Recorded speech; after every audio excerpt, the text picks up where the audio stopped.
Bring her to me. What happens when a virgin who writes erotic romance stories meets a mafia king whose body hasn't responded to a woman in 3 years? His rules were simple: serve him by day, please him by night, never expect love. But Alexandra had rules too. Write everything down, every touch, every whisper, every dark secret.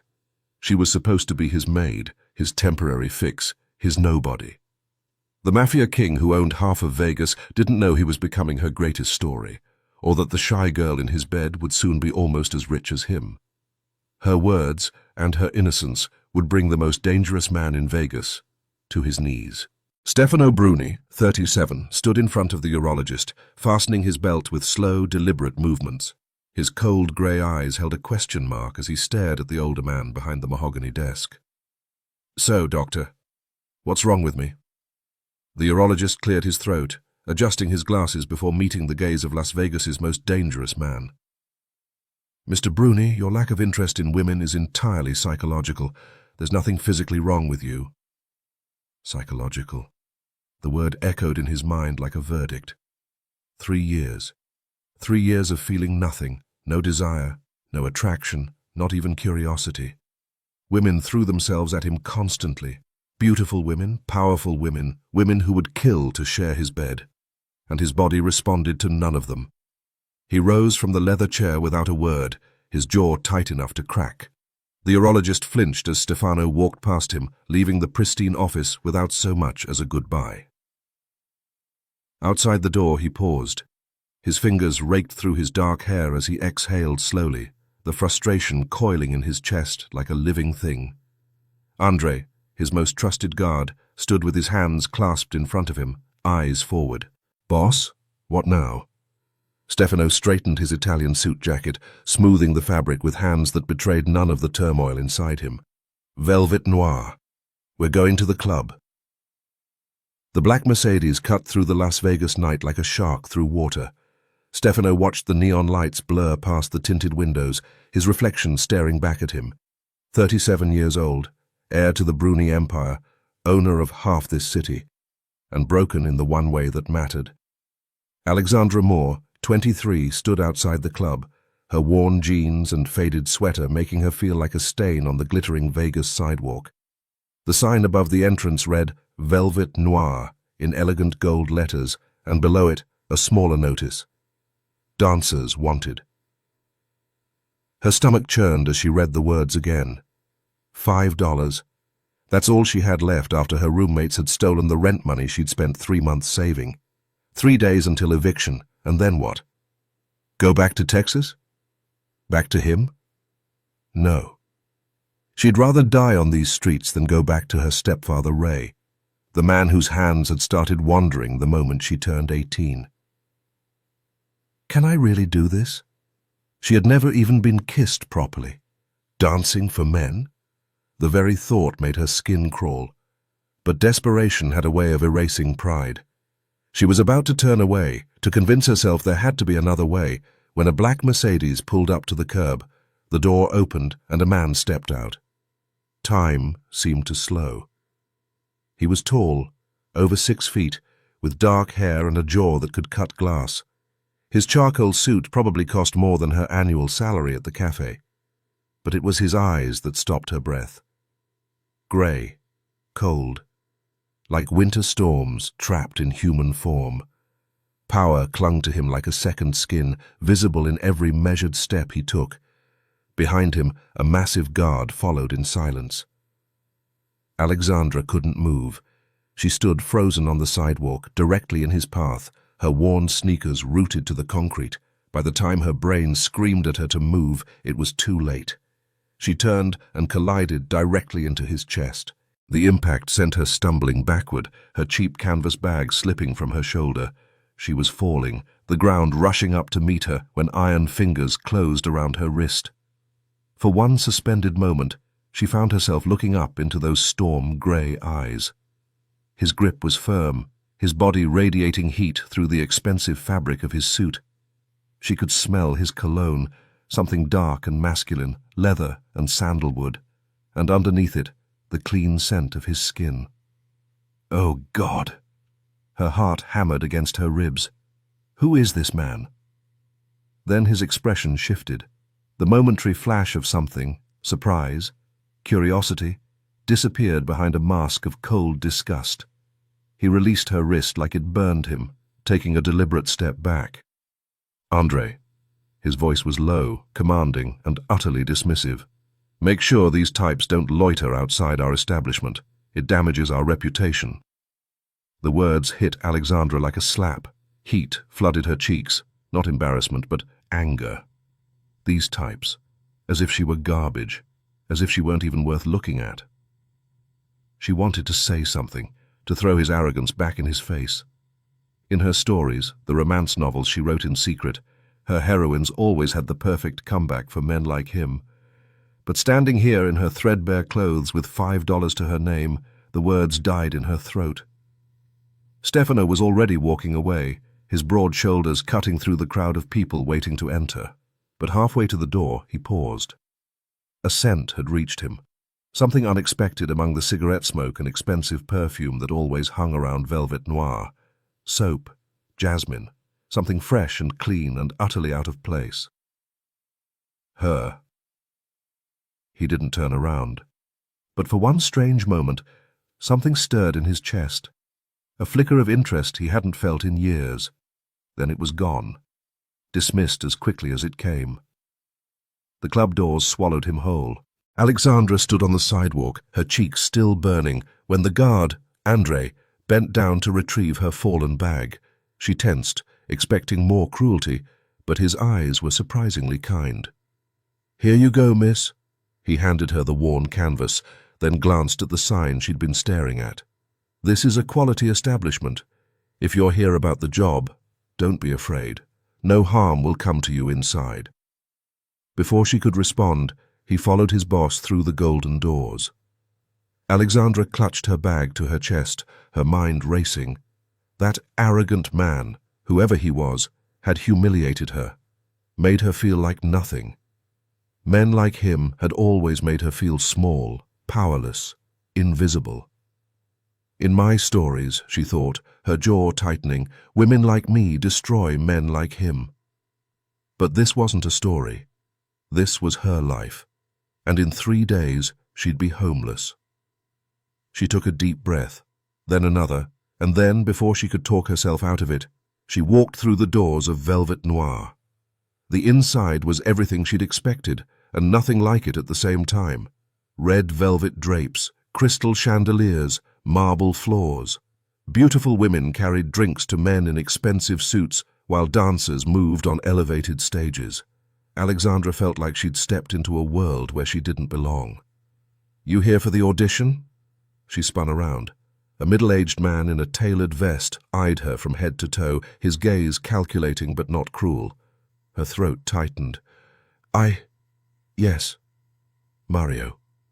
He extended a hand, and she shook it with trembling fingers. "I manage the girls here." His eyes swept over her with professional assessment. Silky, honey-blonde hair tumbling past her shoulders, big green eyes that kept darting to the floor, petite frame but curved in all the right places. Beautiful. Shy, too. He nodded once. $50 for 10 minutes on stage. You're hired." He tilted his head, handing her a bundle of fabric. "Put these on, go backstage, and dance." Alexandra's stomach dropped as she looked at the outfit, if you could call it that. "I've never—" Mario's expression softened. "First time? Just feel the music. Dressing room's through there. 5 minutes." The dressing room mirror showed a stranger. The outfit left nothing to the imagination. "I can't do this." Her eyes caught a mask on the wall, black lace, silver edges. She reached for it. The moment it touched her skin, something shifted. She wasn't Alexandra anymore. Just one night, just enough to survive. She stepped onto the stage. He was about to leave. This had been pointless, like every other night, when the lights cut to black. The music shifted, slower, darker. A single spotlight pierced the darkness, and there she was, black lace and trembling skin, a masked girl clutching the pole like it was the only thing keeping her upright. She looked terrified, lost, completely out of place among the confident dancers who owned these stages. She had no technique, no rhythm, no idea what she was doing, and Stefano couldn't breathe. Honey gold hair spilled over bare shoulders. Big green eyes glittered behind that black lace mask. He could see them even from here, wide and frightened. Soft curves wrapped in sheer fabric. Innocence radiating from every trembling inch of her. His body stirred. For the first time in 3 years, his body responded. He gripped the armrest so hard the leather creaked. What the hell was happening? "Bring her to me." His voice came out rougher than he intended. Andre straightened instantly. "Now, send her to my private room." The black door opened, and Alexandra was pushed inside. The room was dim, expensive, all leather and shadow, and there, sitting on a couch like a king on his throne, was him, the man from outside, the one who'd looked at her like she was invisible. Her heart stopped. "Come closer." His voice was velvet wrapped around a blade. She couldn't move. Her legs had turned to stone, every instinct screaming at her to run, but something in those grey eyes held her captive. He rose slowly, each movement deliberate, predatory. He crossed the space between them until he stood close enough that she could feel the heat radiating from his body. His fingers reached for her face. She stopped breathing. Slowly, so slowly, he removed the mask. It fell away like a secret exposed, revealing her face. Young, terrified, beautiful. Those storm-grey eyes searched hers. Something flickered in their depths. Surprise, hunger, recognition. His thumb traced her trembling lower lip, gentle, almost reverent. "Who are you?" A whisper, rough, like he was asking himself more than her. She couldn't answer, couldn't think. His face was inches from hers, his breath warm against her mouth, and her whole body was shaking. He leaned closer, closer, his lips hovering over hers. Not touching, just there, a promise and a threat. Then he closed the distance. It wasn't gentle, it wasn't soft. His lips claimed hers with a possessiveness that stole the air from her lungs, his hand fisting in her hair to tilt her head back. She had never been kissed like this, had never been kissed at all, and her body didn't know how to respond except to melt into him, her hands gripping his suit jacket for balance. When he finally pulled back, she was trembling, her lips felt bruised, her mind was spinning. He stared at her for a long, silent moment. Then he turned to the door where Mario stood waiting, his face pale. "Send her to my house." Alexandra's blood ran cold. I can't. I only came to dance." Mario grabbed her arm gently, his eyes filled with something like pity. His voice dropped to a whisper. "You can't refuse the boss. When he wants something, he takes it. The only choice you have is whether you walk out or get carried out." The words echoed in her skull as 2 guards escorted her outside. A black Mercedes waited, engine running. The door opened like a mouth. She didn't have a choice. Alexandra climbed into the darkness, the leather seat cold against her bare legs. Then he slid in beside her. The air in the car thickened. He took up all the space, all the oxygen, his presence pressing against her like a physical weight. Those storm-grey eyes fixed on the road ahead. He didn't look at her once. The door slammed shut. The car began to move. Through the tinted window, the lights of Las Vegas blurred like tears. She was trapped in a metal box with the most dangerous man in the city. And he still hadn't said a word. Alexandra's hands pressed tightly between her knees, fingers interlaced as if in prayer. The skimpy dancer's outfit, little more than sequins and sheer mesh, left her feeling exposed, vulnerable, like a lamb being driven to slaughter. Stefano Bruni sat with one arm draped casually along the back of the seat, his long legs stretched out, taking up space like he owned the world. Which, Alexandra was beginning to realize, he probably did. She risked a glance at him from under her lashes. His jaw was set in a hard line, his profile sharp enough to cut glass. She could feel his awareness of her, the way a predator always knows exactly where its prey is. Her nails dug into her palms, leaving crescent marks. What had she gotten herself into? Her stomach churned with dread as the neon lights of Las Vegas gave way to darker roads, then to gates that opened automatically as the car approached. In the front seat, Andre's broad shoulders filled the passenger side. Mario kept his eyes fixed on the road. Nobody spoke. The silence was suffocating. The car wound up a long driveway lined with palm trees, and then Alexandra saw it, a massive estate sprawling across the desert landscape, lit up like a palace. Beyond it, slightly separated, stood a smaller villa with walls of glass that reflected the moonlight. The Mercedes stopped. Andre was out first, moving around to open her door. Alexandra didn't move. Her legs had turned to concrete. Andre's face appeared in the doorway, his expression surprisingly gentle for a man built like a tank. "You told me it was safe," she whispered, her voice cracking. "You said no harm would come to me." Andre's hand reached out, resting on her shoulder with unexpected warmth. His voice dropped low, meant only for her ears. "Don't be afraid. No one will hurt you here. I give you my word." "Andre!" Stefano's voice cracked like a whip, making Alexandra flinch. He had already stepped out of the car on the other side, straightening his suit jacket with sharp, impatient movements. "Take her upstairs." He didn't look at her, didn't acknowledge her existence. "I'll be there shortly." Without another word, he turned and walked toward the main mansion in the distance, his silhouette swallowed by the shadows between the buildings. The villa's interior was everything Alexandra had expected, and nothing like her cramped apartment with its water-stained ceiling and broken heater. Marble floors stretched beneath her bare feet. Somewhere between the club and the car, she'd lost her cheap shoes. Crystal chandeliers hung overhead. Modern art decorated walls that seemed to go on forever. Andre guided her through a living room larger than her entire apartment, past a kitchen with appliances that looked like they'd never been used, and up a sweeping staircase. "What's your name?" His voice was quiet, conversational, as if they were discussing the weather rather than her impending fate. "Alexandra," she swallowed hard. "Alexandra Moore." Her feet slowed on the stairs as she turned to look at him. "Who are you people? Who is he?" Andre paused, his hand resting on the mahogany banister. Something flickered in his eyes, warning, perhaps, or pity. "The Bruni family," he said simply. "That man is Stefano Bruni, my boss." He resumed climbing, and Alexandra had no choice but to follow. He's a good man, but hard, very hard. They reached the top of the stairs, and Andre led her down a hallway lined with closed doors until they stopped at the last one.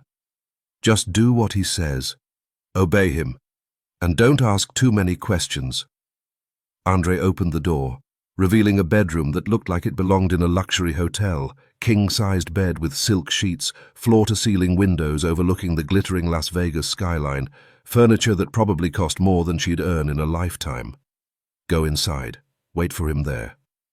Andre's eyes met hers, and for a moment, she saw something human beneath the enforcer's mask.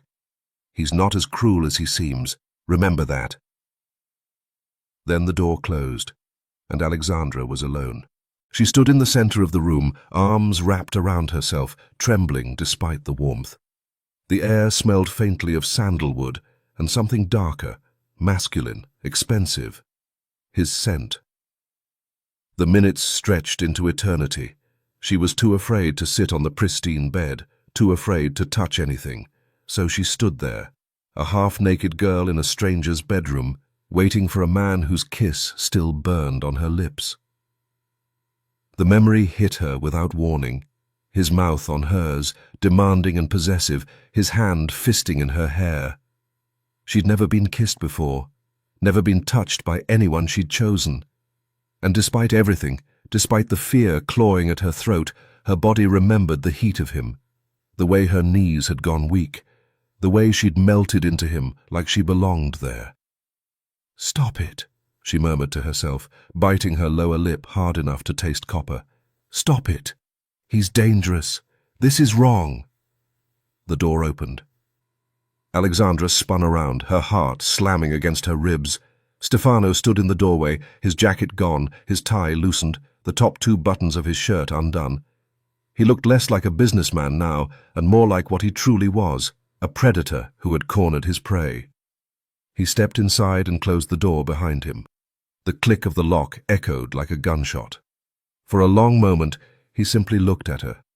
Those grey eyes traveled slowly down her body, the ridiculous outfit, her trembling legs, her bare feet on his expensive carpet. His expression gave nothing away. "Who are you?" His voice was low, controlled. "Why were you dancing at my club?" Alexandra's mouth went dry. "I'm Alexandra. I needed money." He moved closer, each step deliberate. "Everyone needs money. That doesn't explain why a girl who clearly has no idea how to dance was on my stage." She pressed her lips together, fighting the urge to step back. "My roommates stole from me." The words tumbled out before she could stop them. 3 months of savings, rent money. If I don't pay in 3 days, I'm out on the street. Her voice cracked, and she hated herself for it, hated showing weakness in front of this man who seemed carved from stone. "I can't go back home. I can't go back to Texas. I'd rather die than go back there." Something shifted in his expression. A flicker of curiosity, perhaps. "Texas. What's in Texas that's worse than the streets of Vegas?" Her throat closed up, words dying before they could form. "My stepfather." The words stuck like broken glass. She couldn't say them, couldn't give voice to those years of locked doors and whispered threats and hands that touched where they shouldn't. Her silence seemed to answer his question anyway. His eyes narrowed slightly, reading things in her face that she hadn't meant to reveal. "Sit down." It wasn't a request. Alexandra sank onto the edge of the bed, her legs finally giving out.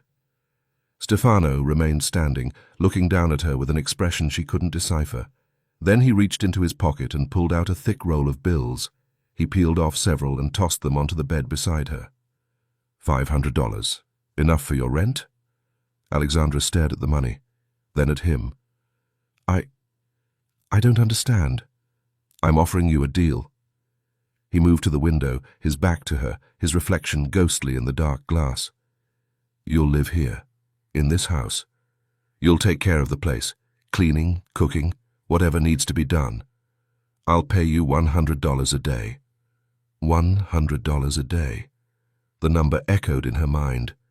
More than she made in a week at the cafe. "And when I want you..." He turned, those storm-grey eyes pinning her in place. "You'll be mine, in my bed, whenever I call." The words hung in the air between them, heavy with implication. Alexandra's stomach dropped like an elevator with cut cables. "You want me to be your... My arrangement?" His voice was flat, businesslike. "You stay until you've saved enough to start over somewhere else. Then you leave. No strings, no complications." Her chest constricted like a fist closing. He was buying her like she was nothing, like she was a thing. Disgust rose in her throat, but another voice whispered in the back of her mind. $100 a day, a roof over her head, safety from Ray. Was her pride worth more than her survival? Stefano was watching her, waiting. Patient as a cat watching a mouse decide which way to run. "Why me?" she heard herself ask. There were dozens of women at that club.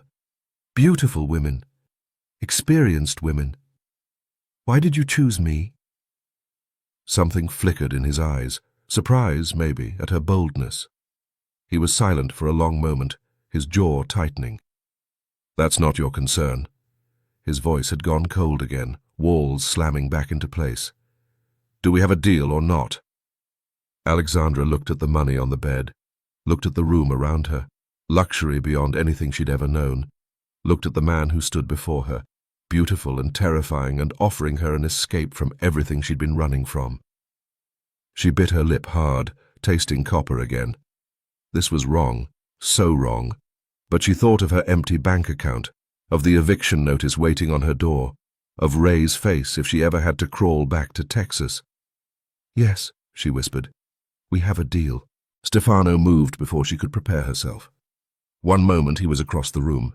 The next he was in front of her, his hands cupping her face, tilting it up toward his.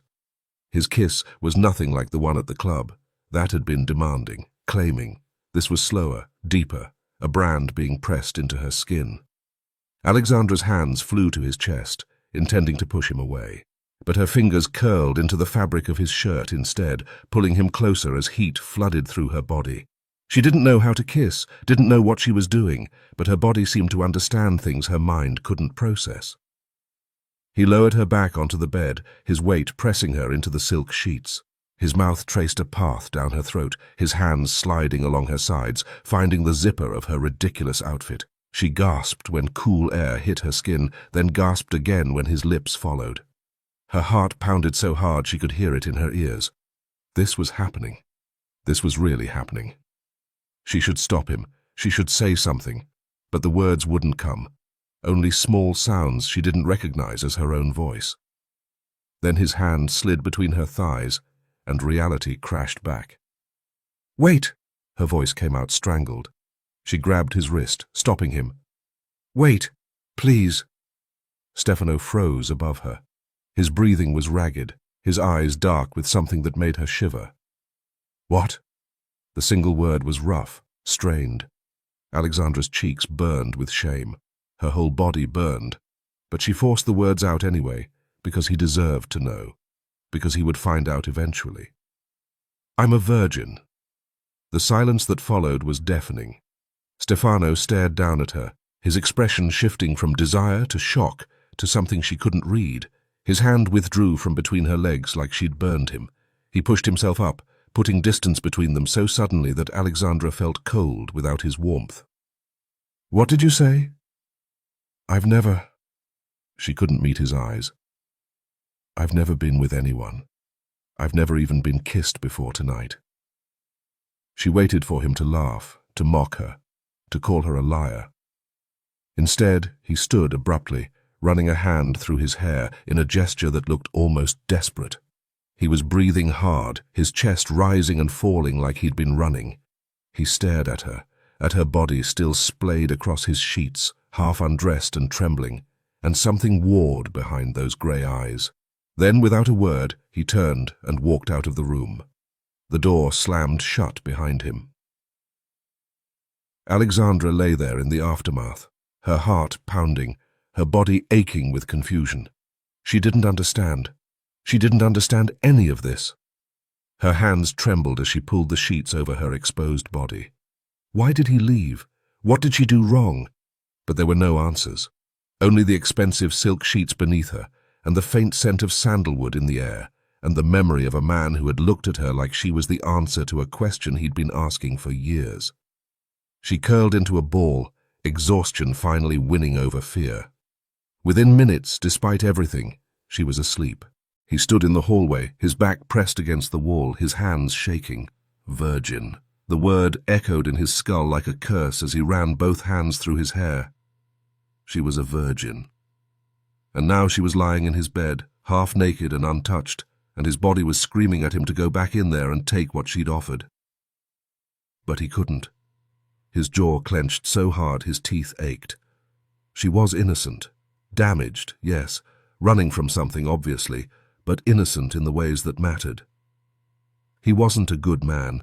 He'd done things that would make her run screaming if she knew, but this, taking a virgin who had nowhere else to go, who had agreed to his deal out of desperation, even he had limits.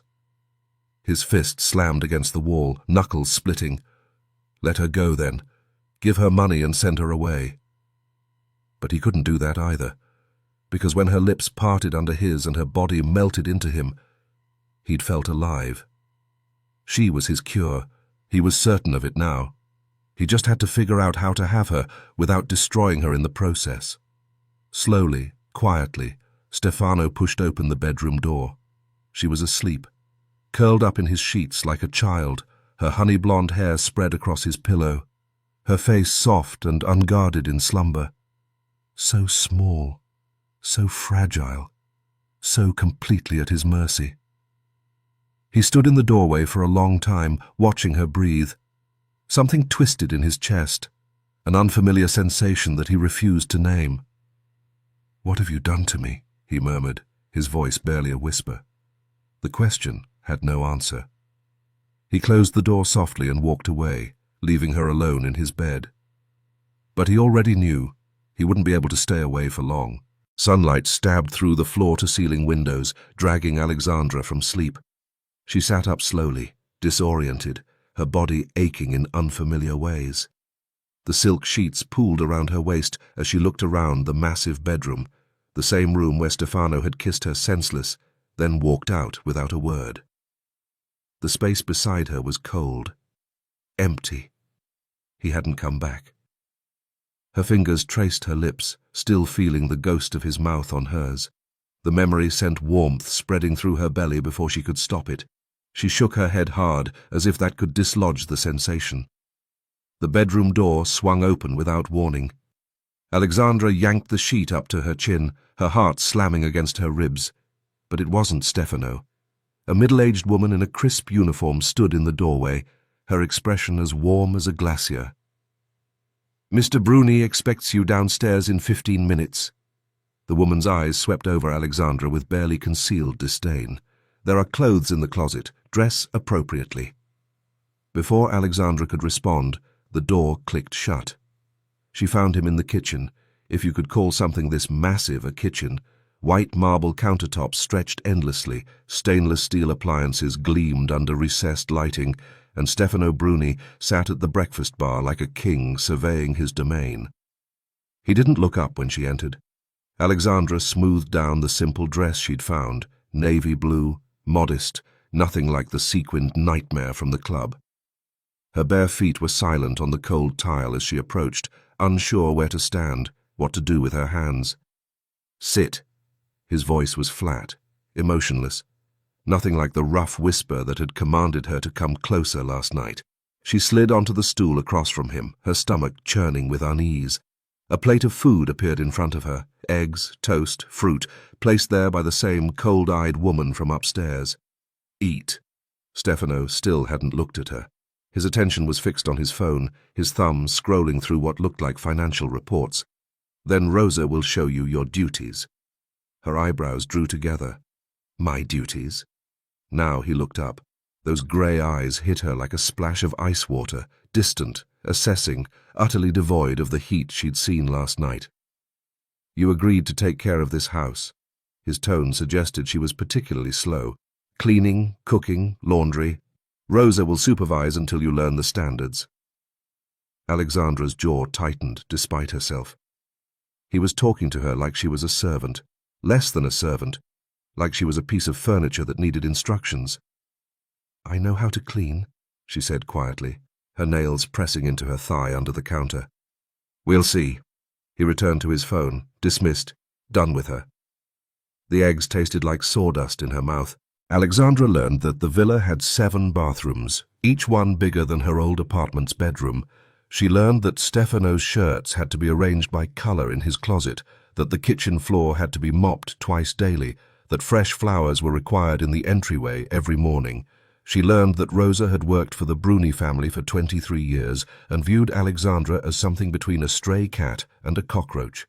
But mostly she learned that Stefano Bruni was a ghost in his own home. He left for business at 9, returned for lunch at 12, ate in silence while she served him, then disappeared again.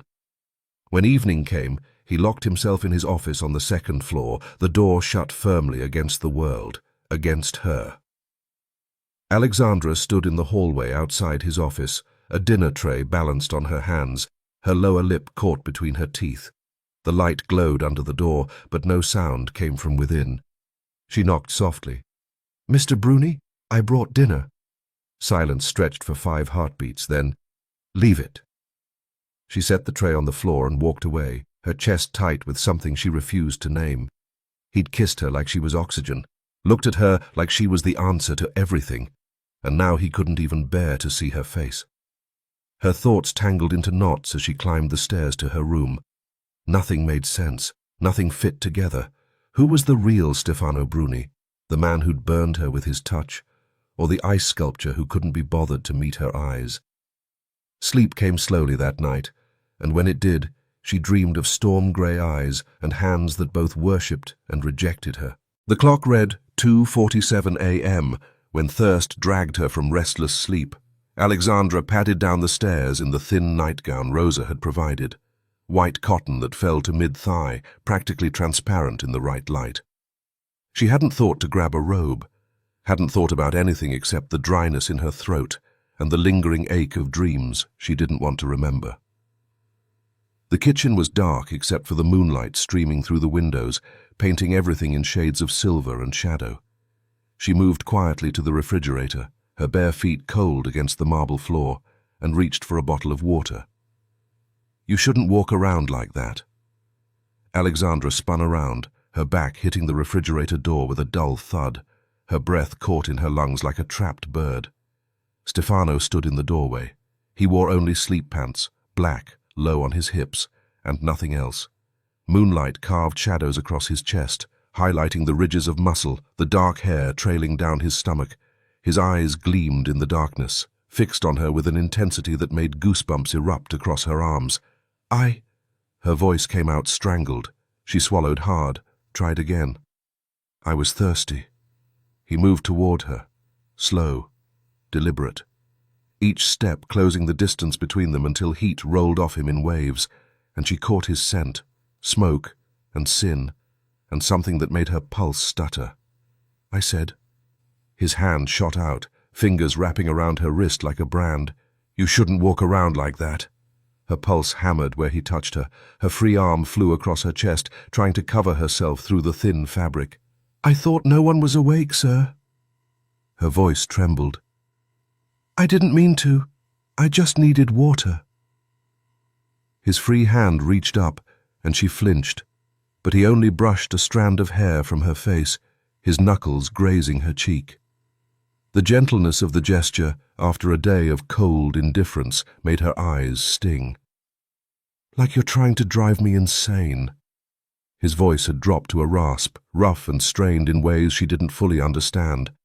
"Like you don't know what you do to me."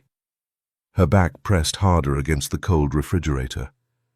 "Sir, I only wore what was left in the closet. I wasn't trying to. I didn't mean to." The words tangled on her tongue. She didn't even know what she was apologizing for.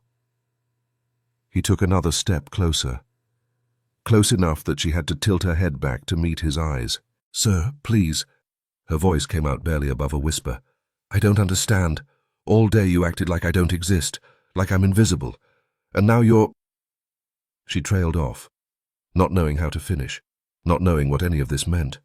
Was she a servant, a prisoner, something else entirely? The confusion made her chest ache. "You look at me like—" She swallowed hard, her fingers twisting the hem of her nightgown. "And then you treat me like I'm nothing, like I'm just furniture. I don't know what you want from me, sir. I don't know what I'm supposed to be." Something flickered in his dark eyes. Pain, maybe, or hunger. She couldn't tell anymore. "You want to know what I want?" His voice was raw, stripped of its usual control. She nodded, not trusting her voice. His control shattered. His mouth crashed into hers, hungry and demanding, swallowing the small sound that escaped her throat. One hand fisted in her hair, yanking her head back to deepen the angle, while the other gripped her hip hard enough to bruise. He kissed her like he was starving, and she was the only thing that could save him, teeth grazing her lower lip, tongue claiming her mouth, breath hot and ragged against her skin. Her body betrayed her, leaning into his orbit before her mind could object. Her hands found his chest, to push him away, she told herself, but her fingers curled against his warm skin instead, feeling the rapid thunder of his heartbeat beneath her palm. He groaned against her lips, and the sound vibrated through her entire body. Then his hands were on her thighs, lifting her like she weighed nothing. Her legs wrapped around his waist instinctively, her arms circling his neck to keep from falling. He carried her through the dark house, his mouth never leaving hers, kissing her like she was air and he'd been drowning. He laid her down on the black silk sheets, then hovered over her, one hand braced beside her head, the other tracing the line of her jaw. His fingers moved slowly, deliberately, down her cheek, along her throat, across her collarbone. Every touch left fire in its wake, and Alexandra's breath came in shallow gasps she couldn't control. "The deal we made." His voice was rough, strained. His hand slid lower, resting on the curve of her hip, thumb drawing circles through the thin cotton. "Do you remember it?" She nodded, not trusting her voice. His palm was burning through the fabric, branding her skin. "I need to hear you say it." He leaned closer, his lips brushing her ear. His other hand cupped her face, tilting it toward him. "Will you honor our arrangement? Will you be mine?" His fingers traced down her side, settling on her waist. The heat of his touch made her shiver despite the warmth of the room. "If you say no." His thumb stroked along her hip bone, and liquid heat pooled low in her belly. "I'll have my driver take you home. Right now. No consequences. No debt." Alexandra's mind screamed at her to think. This was her chance to escape, to walk away from this dangerous man and his cold, hot games and his hands that seemed to know exactly where to touch her. But her body had already betrayed her. Every nerve ending was alive, singing with a need she'd never experienced. His fingers on her hip, his breath on her neck, the weight of him above her. It was too much, and not enough all at once. She was desperate. That was the truth she clung to. She had nowhere else to go, no money, no options. This was survival. But beneath that desperation, something else stirred, something that had nothing to do with deals or debts or fear. A hunger that had crept up on her when she wasn't looking, wrapping around her like smoke until she couldn't tell where the need ended and the wanting began. His hand moved again, sliding up her ribcage, and her back arched off the mattress before she could stop it. "Yes." The word tore from her throat. "I'll be yours." Something shifted in his dark eyes. Triumph and relief and something almost like tenderness. He lowered his mouth to hers again, but this time the kiss was different. Slower, deeper, like he was savoring her. "You're shaking," he murmured against her lips, pulling back just enough to look at her face. His thumb brushed across her cheekbone. "Are you afraid?" Alexandra swallowed past the tightness in her throat. Her fingers fidgeted with the hem of her nightgown, twisting the fabric. "A little." He sat on the edge of the bed, his weight dipping the mattress toward him. "I won't hurt you." His thumb traced her jawline, feather light. "Do you believe me?" She shouldn't. Nothing about this situation should inspire trust. A mafia boss, a forced arrangement, a man who ran hot and cold, like a broken faucet. But when he looked at her like that, like she was the only thing in his entire world that mattered. "Yes," she breathed. "I believe you."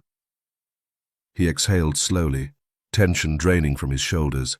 Then he lowered himself over her and kissed her again, softer this time, slower. His hands found the hem of her nightgown. "This needs to come off. Is that okay?" She nodded and lifted her arms.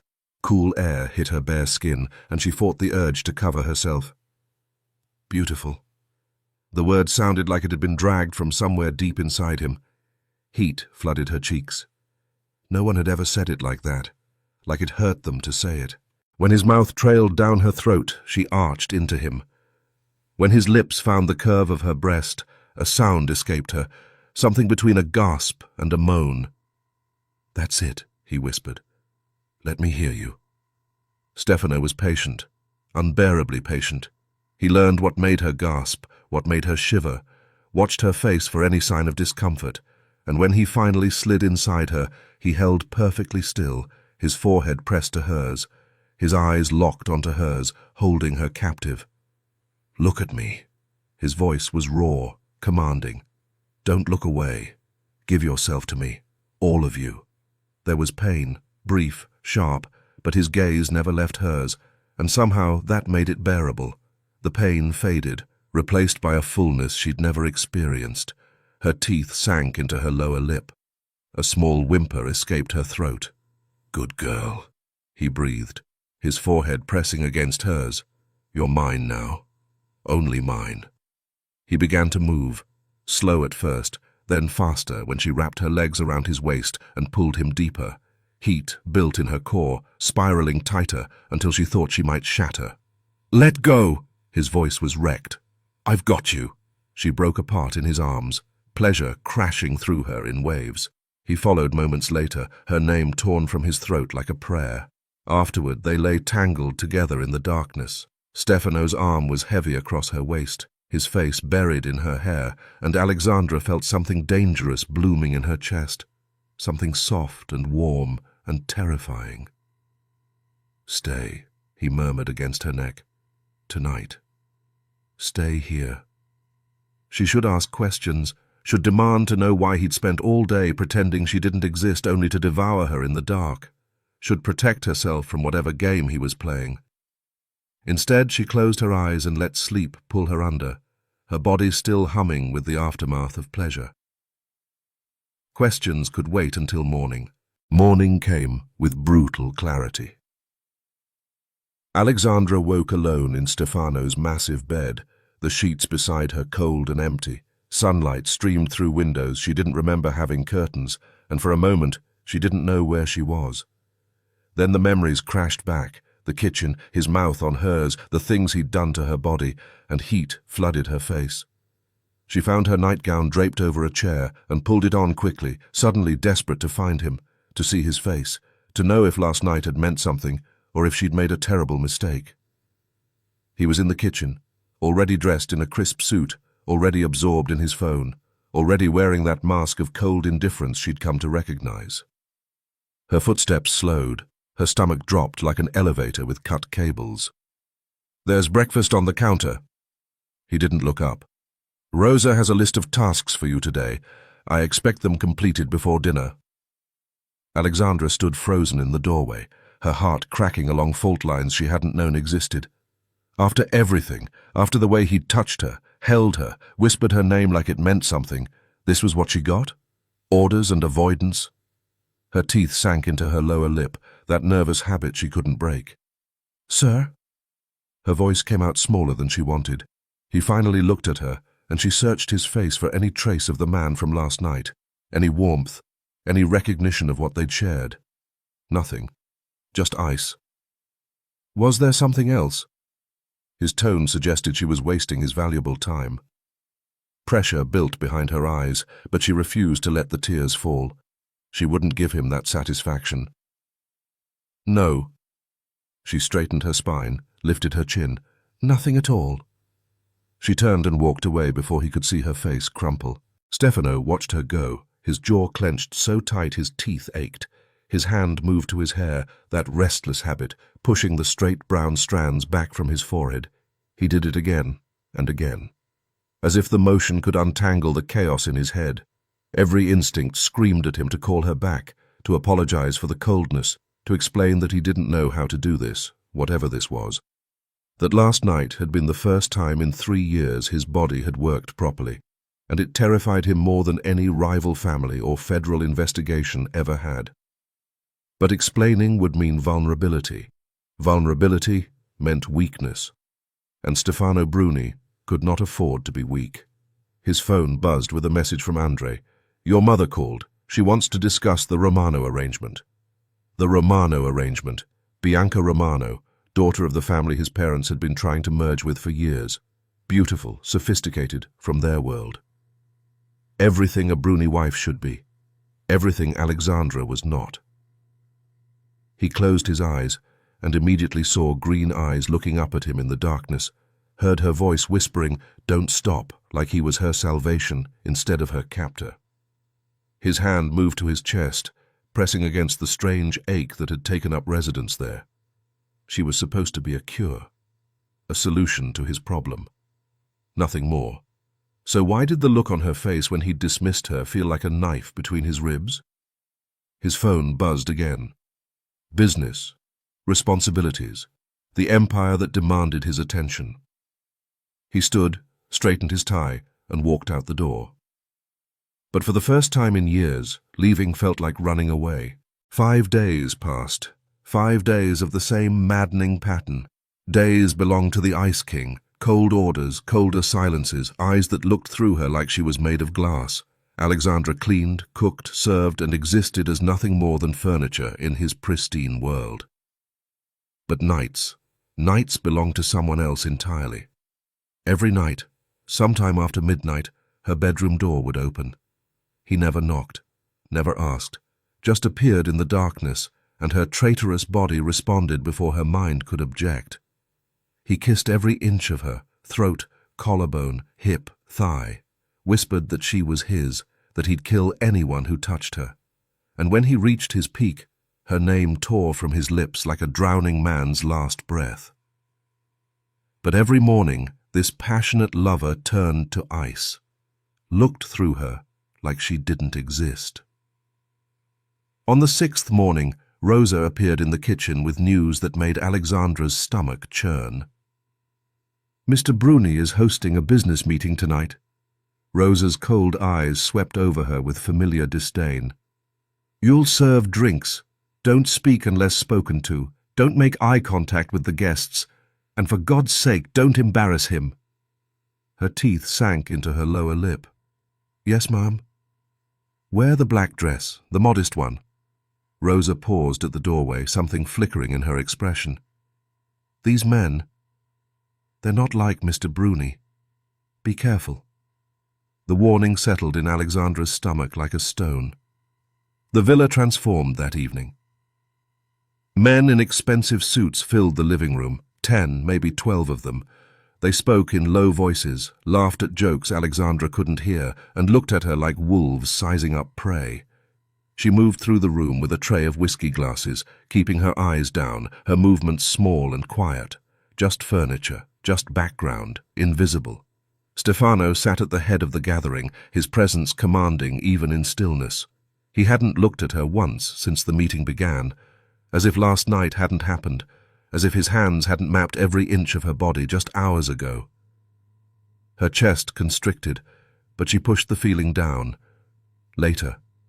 She could fall apart, later. "Hey, sweetheart." Alexandra froze mid-step. A hand closed around her wrist. Thick fingers, sweaty grip, too tight. The man who'd grabbed her was heavy-set, his face flushed with alcohol, his smile showing too many teeth. He pulled her closer, and the smell of whiskey and cigar smoke made her stomach roll. "You're a pretty little thing." His other hand reached for her waist. "What do you say we find somewhere private?" Her blood turned to ice. She tried to pull away, but his grip tightened, bruising. "Sir, please." Her voice came out strangled. "I'm just serving drinks." He laughed. "I like that. Makes it more fun when you finally—" The crack of bone against bone silenced the room. Alexandra stumbled backward as the man released her, crashing to the floor with blood streaming from his nose. Stefano stood over him, his knuckles split and bleeding, his chest heaving with barely contained fury. She'd never seen him like this. The Ice King was gone, replaced by something feral and dangerous and terrifying. "Don't." Stefano's voice was low, deadly calm despite the violence vibrating through his body. "Touch what's mine." The silence that followed was absolute. Every man in the room had gone still, eyes wide, hardly breathing. "Get out, all of you. Meeting's over." No one argued. The room emptied in seconds, men grabbing coats and briefcases, giving Alexandra a wide berth. The heavyset man was half carried out by 2 others, still bleeding, still stammering apologies. Then they were alone. Stefano stood with his back to her, shoulders rigid, his bleeding hand hanging at his side. His other fist clenched and unclenched, fighting for control. "Sir," Alexandra's voice was barely a whisper. "Your hand. Go to your room." The words hit her like a slap. After what just happened, after he'd defended her, claimed her in front of everyone, this was what she got? "But your hand is bleeding, let me—" "I said go." She flinched at the steel in his voice. Her eyes burned, but she refused to let the tears fall. Not here. Not in front of him. She turned and walked away on legs that barely held her. Hours passed. Alexandra lay in her bed, staring at the ceiling, replaying the moment over and over. Don't touch what's mine. He'd called her his, in front of everyone. He'd broken a man's nose for touching her. And then he'd sent her away like she was nothing. The door opened. She sat up quickly, her heart slamming against her ribs. Stefano stood in the doorway, his hand now bandaged, his tie loosened, his hair disheveled from how many times he'd pushed it back. He didn't speak, just crossed the room in 3 long strides, pulled her to her feet, and kissed her. This wasn't like the other nights. There was no patience, no slow build. This was desperate, hungry. His hands were everywhere, her hair, her face, her waist, like he was trying to reassure himself she was real. I could have killed him. The words were rough against her throat. When he touched you, I wanted to kill him. Her fingers curled into his shirt. Why? He pulled back just enough to look at her, and something in his expression made her breath catch. Vulnerability, raw and exposed and terrifying. Because you're mine. His thumb traced her cheekbone. No one touches what's mine. He kissed her again, and she let herself drown in it. Let herself believe just for a moment that the words meant something.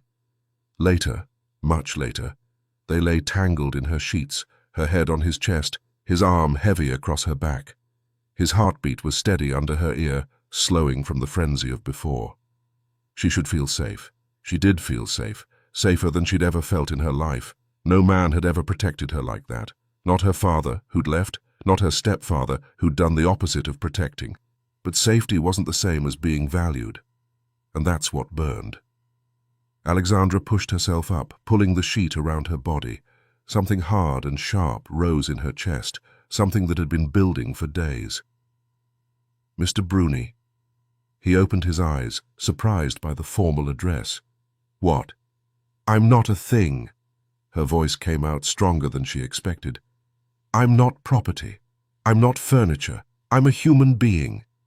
He sat up slowly, his brow furrowing. What are you?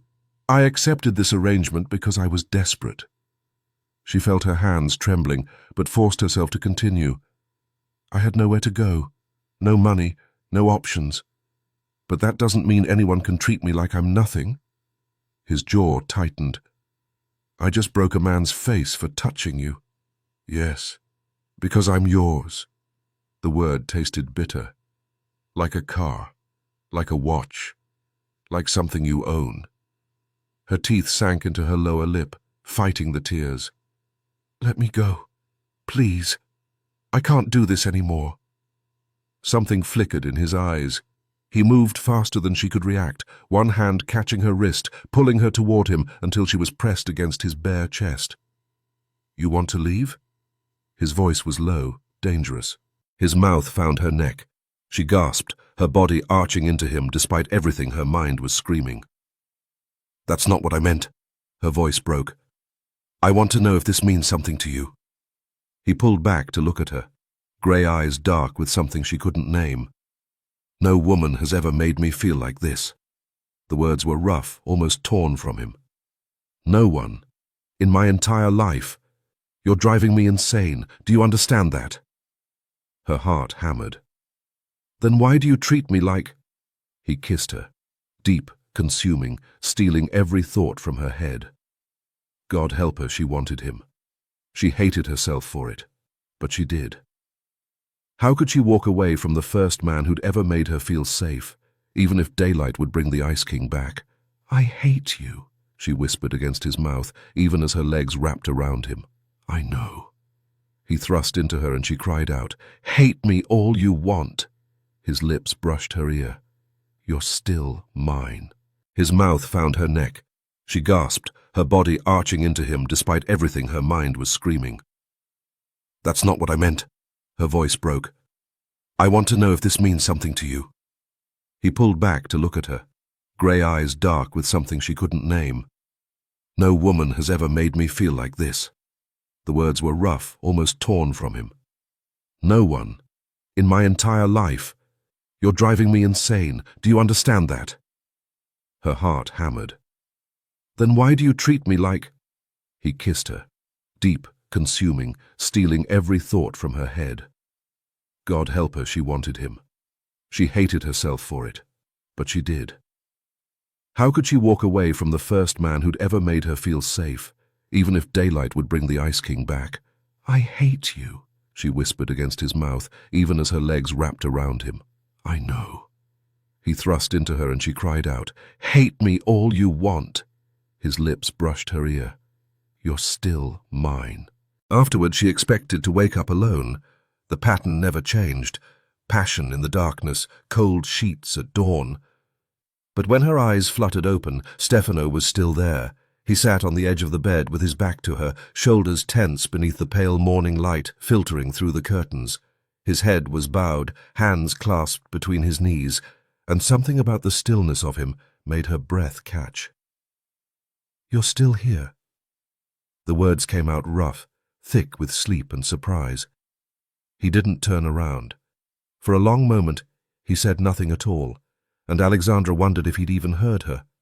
Then his voice cut through the silence, flat and businesslike, as if they were discussing a contract rather than lying in her rumpled sheets. I want to buy you something. His fingers drummed once against his knee, that restless energy she'd come to recognize. Jewelry, dresses, shoes, whatever you want, name it. Alexandra pushed herself up on her elbows, the sheet slipping down her shoulder as she stared at his rigid back. Of all the things she'd expected him to say, this wasn't even on the list. Her mind scrambled to catch up, to understand what game this was, what he wanted from her now. Her teeth sank into her lower lip, that nervous habit she couldn't break, and the answer came to her before she'd fully thought it through. A laptop. Now he turned. His brow furrowed as his grey eyes found hers, confusion flickering across features that were usually so carefully controlled. A laptop? She nodded, pulling the sheet higher against her chest, suddenly aware of how exposed she was. Not just her body, everything. I need a computer. That's all I want. I'm offering you anything. He studied her like she was a puzzle he couldn't solve. Diamonds, designer clothes, a car, and you want a laptop. I don't need diamonds. Alexandra held his gaze, something stubborn rising in her chest. I don't need designer clothes. I just need something that's mine, something I can escape into. The words hung between them, more honest than she'd intended. She waited for him to mock her, to dismiss her, to turn back into the Ice King who treated her like furniture. Instead, something shifted in his expression. The hard line of his jaw softened almost imperceptibly, and the corner of his mouth twitched upward, just barely, just for a second, before he caught himself. He turned away, but not before she saw it. A smile, small and strange and completely unexpected. Done, he said, and left without another word. At noon, the doorbell rang. Alexandra opened it to find Andre standing on the doorstep, a sleek black box tucked under his arm. His face was as stoic as ever, but something flickered in his dark eyes. Amusement, maybe, or curiosity. From Mr. Bruni. He held out the box, and Alexandra's heart stuttered when she saw the Apple logo embossed on the side. He said you'd know what it was. She took it with trembling fingers, lifted the lid, and felt her breath leave her body in a rush. Inside sat a brand-new MacBook Pro, silver and gleaming, more expensive than anything she'd ever owned in her life. Oh my God! She clutched it to her chest, like a child with a Christmas present, not caring how ridiculous she must look. Oh my God! Andre let out a sound that might have been a chuckle, which seemed wildly out of character for a man who looked like he could kill someone with his bare hands. What are you going to do with that thing? Alexandra hugged the laptop tighter, and for the first time in days, a real smile broke across her face. Not forced, not polite, real. I'm going to live in a world of my own making. Andre raised an eyebrow but didn't push. He gave her a single nod, then turned and walked back to the black SUV idling in the driveway. In the back seat, Stefano sat with his phone in hand, pretending to scroll through emails he wasn't reading. He looked up the moment Andre slid into the driver's seat, and the question came out before he could stop it. What did she say? Andre glanced in the rearview mirror, and for once there was a crack in his professional mask, a grin tugging at the corner of his mouth. I've never seen anyone that happy over a computer, boss. She looked like you'd given her the moon. Stefano's jaw tightened. He turned to stare out the window, watching the villa shrink in the distance, but his reflection in the glass betrayed him. The ghost of a smile, soft, almost tender. Good. The car pulled onto the main road, and Stefano leaned his head back against the leather seat, closing his eyes. He tried to focus on the meeting ahead, the numbers he needed to review, the calls he had to return, but her face kept filling his mind. The way she bit her lip when she was nervous, the taste of her mouth in the darkness, that soft, wounded look in her eyes whenever he pushed her away, like he'd kicked something small and trusting. Something twisted in his chest, sharp, unfamiliar, dangerous. Get it together. He ran his hand through his hair, pushing the straight brown strands back from his forehead. You can't fall for her. You can't. In the front seat, Andre kept his eyes on the road, but he'd been watching his boss in the mirror, the distraction, the softness, the way Stefano asked about her like he couldn't help himself. Andre had worked for the Bruni family for 15 years. He'd seen Stefano break men's bones without flinching, negotiate deals worth millions without raising his pulse, walk through rooms full of enemies like they were furniture. He'd never seen him like this. Andre said nothing, but inside he was laughing. That night, Alexandra sat cross-legged on her bed with the new laptop glowing in the darkness, its screen the only light in the room. She should sleep. Tomorrow would bring more cleaning, more cold silences, more of the exhausting push and pull that was slowly driving her insane. But the chaos in her head demanded an outlet, and for the first time in weeks, she had one. Her fingers hovered over the keyboard. She thought about the man who'd given her this gift, who protected her body but wounded her heart, who whispered her name like a prayer in the darkness and looked through her like glass in the light. She thought about how safe she felt in his arms, how invisible she felt everywhere else. And slowly, she began to type. She was nothing to him, just a body, just a way to pass the nights. But beneath his cold words, she'd seen something else. Hunger, obsession, a man fighting demons he refused to name. She should run. Every instinct told her to run. But how do you run from the only person who's ever made you feel safe? The words poured out like blood from a wound. Hours passed, the sky lightening outside her window, and still she wrote, about a woman trapped between her pride and her need, between the man who protected her body and slowly destroyed her heart. When she finally stopped, exhausted and empty and somehow lighter, the document had a title. The Mafia's Obsession, by Mia Harlow. A week later, Rosa informed her that she'd be helping at the main mansion for a dinner party. Alexandra's stomach twisted at the news. She'd managed to avoid the Bruni family estate until now, and something told her that was about to change. The mansion was everything the villa wasn't. Old money dripped from every surface, crystal chandeliers, oil paintings in gilded frames, marble floors that echoed with centuries of secrets. Alexandra felt small the moment she stepped inside, like a stain on pristine white fabric. The staff quarters buzzed with activity. Maids in crisp uniforms prepared silver trays while exchanging gossip in rapid Italian. They fell silent when Alexandra entered, their eyes sweeping over her with barely concealed contempt. "So you're the one?" A thin woman with sharp cheekbones looked her up and down. The Bruni heir's new pet. Alexandra's cheeks burned, but she kept her voice steady. "I'm here to help with the dinner service." The women exchanged glances, then burst into laughter. One of them pulled out her phone and waved it at the others. "Did you read the new chapter? Mia Harlow updated last night. The part where he finally admits he can't stop thinking about her." She clutched her chest dramatically. "I almost died." "Who?" The thin woman leaned over to look. "Mia Harlow. She's been writing on Velvet Stories platform for like a year, but suddenly everyone's obsessed with her. Her new story, The Mafia's Obsession, is blowing up right now. Started like a week ago." She scrolled through her phone. "It's about this cold, powerful man who keeps a woman trapped in his house. She's supposed to hate him, but the tension between them is insane." Alexandra's fingers went numb. She busied herself folding napkins, keeping her head down, praying no one noticed the flush creeping up her neck. "The way she writes him," another maid sighed.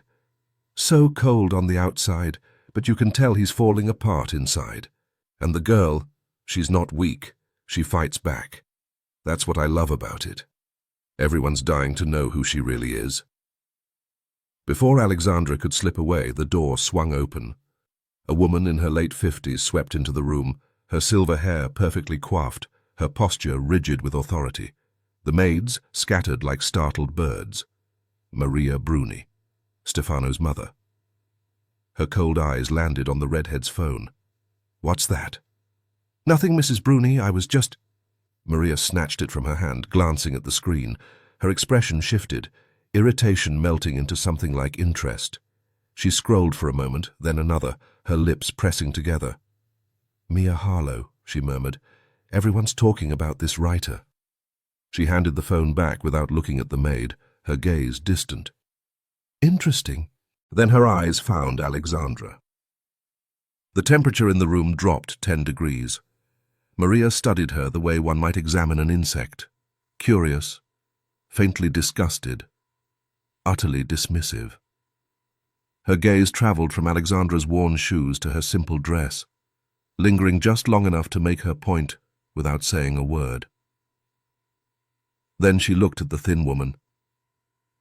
"My son is marrying Bianca Romano. The announcement will be made at the gala next month." She adjusted her pearl bracelet. "We'll need to redecorate the east wing. Come with me. I want to discuss the arrangements." The thin woman hurried after her, and Maria swept out without acknowledging Alexandra again. But that single look had said everything. "You're nothing. You're temporary. You don't belong here." Alexandra's lips parted. "Married," she breathed, so quiet no one heard. The maid's whispers resumed immediately, but Alexandra couldn't hear them over the roaring in her ears.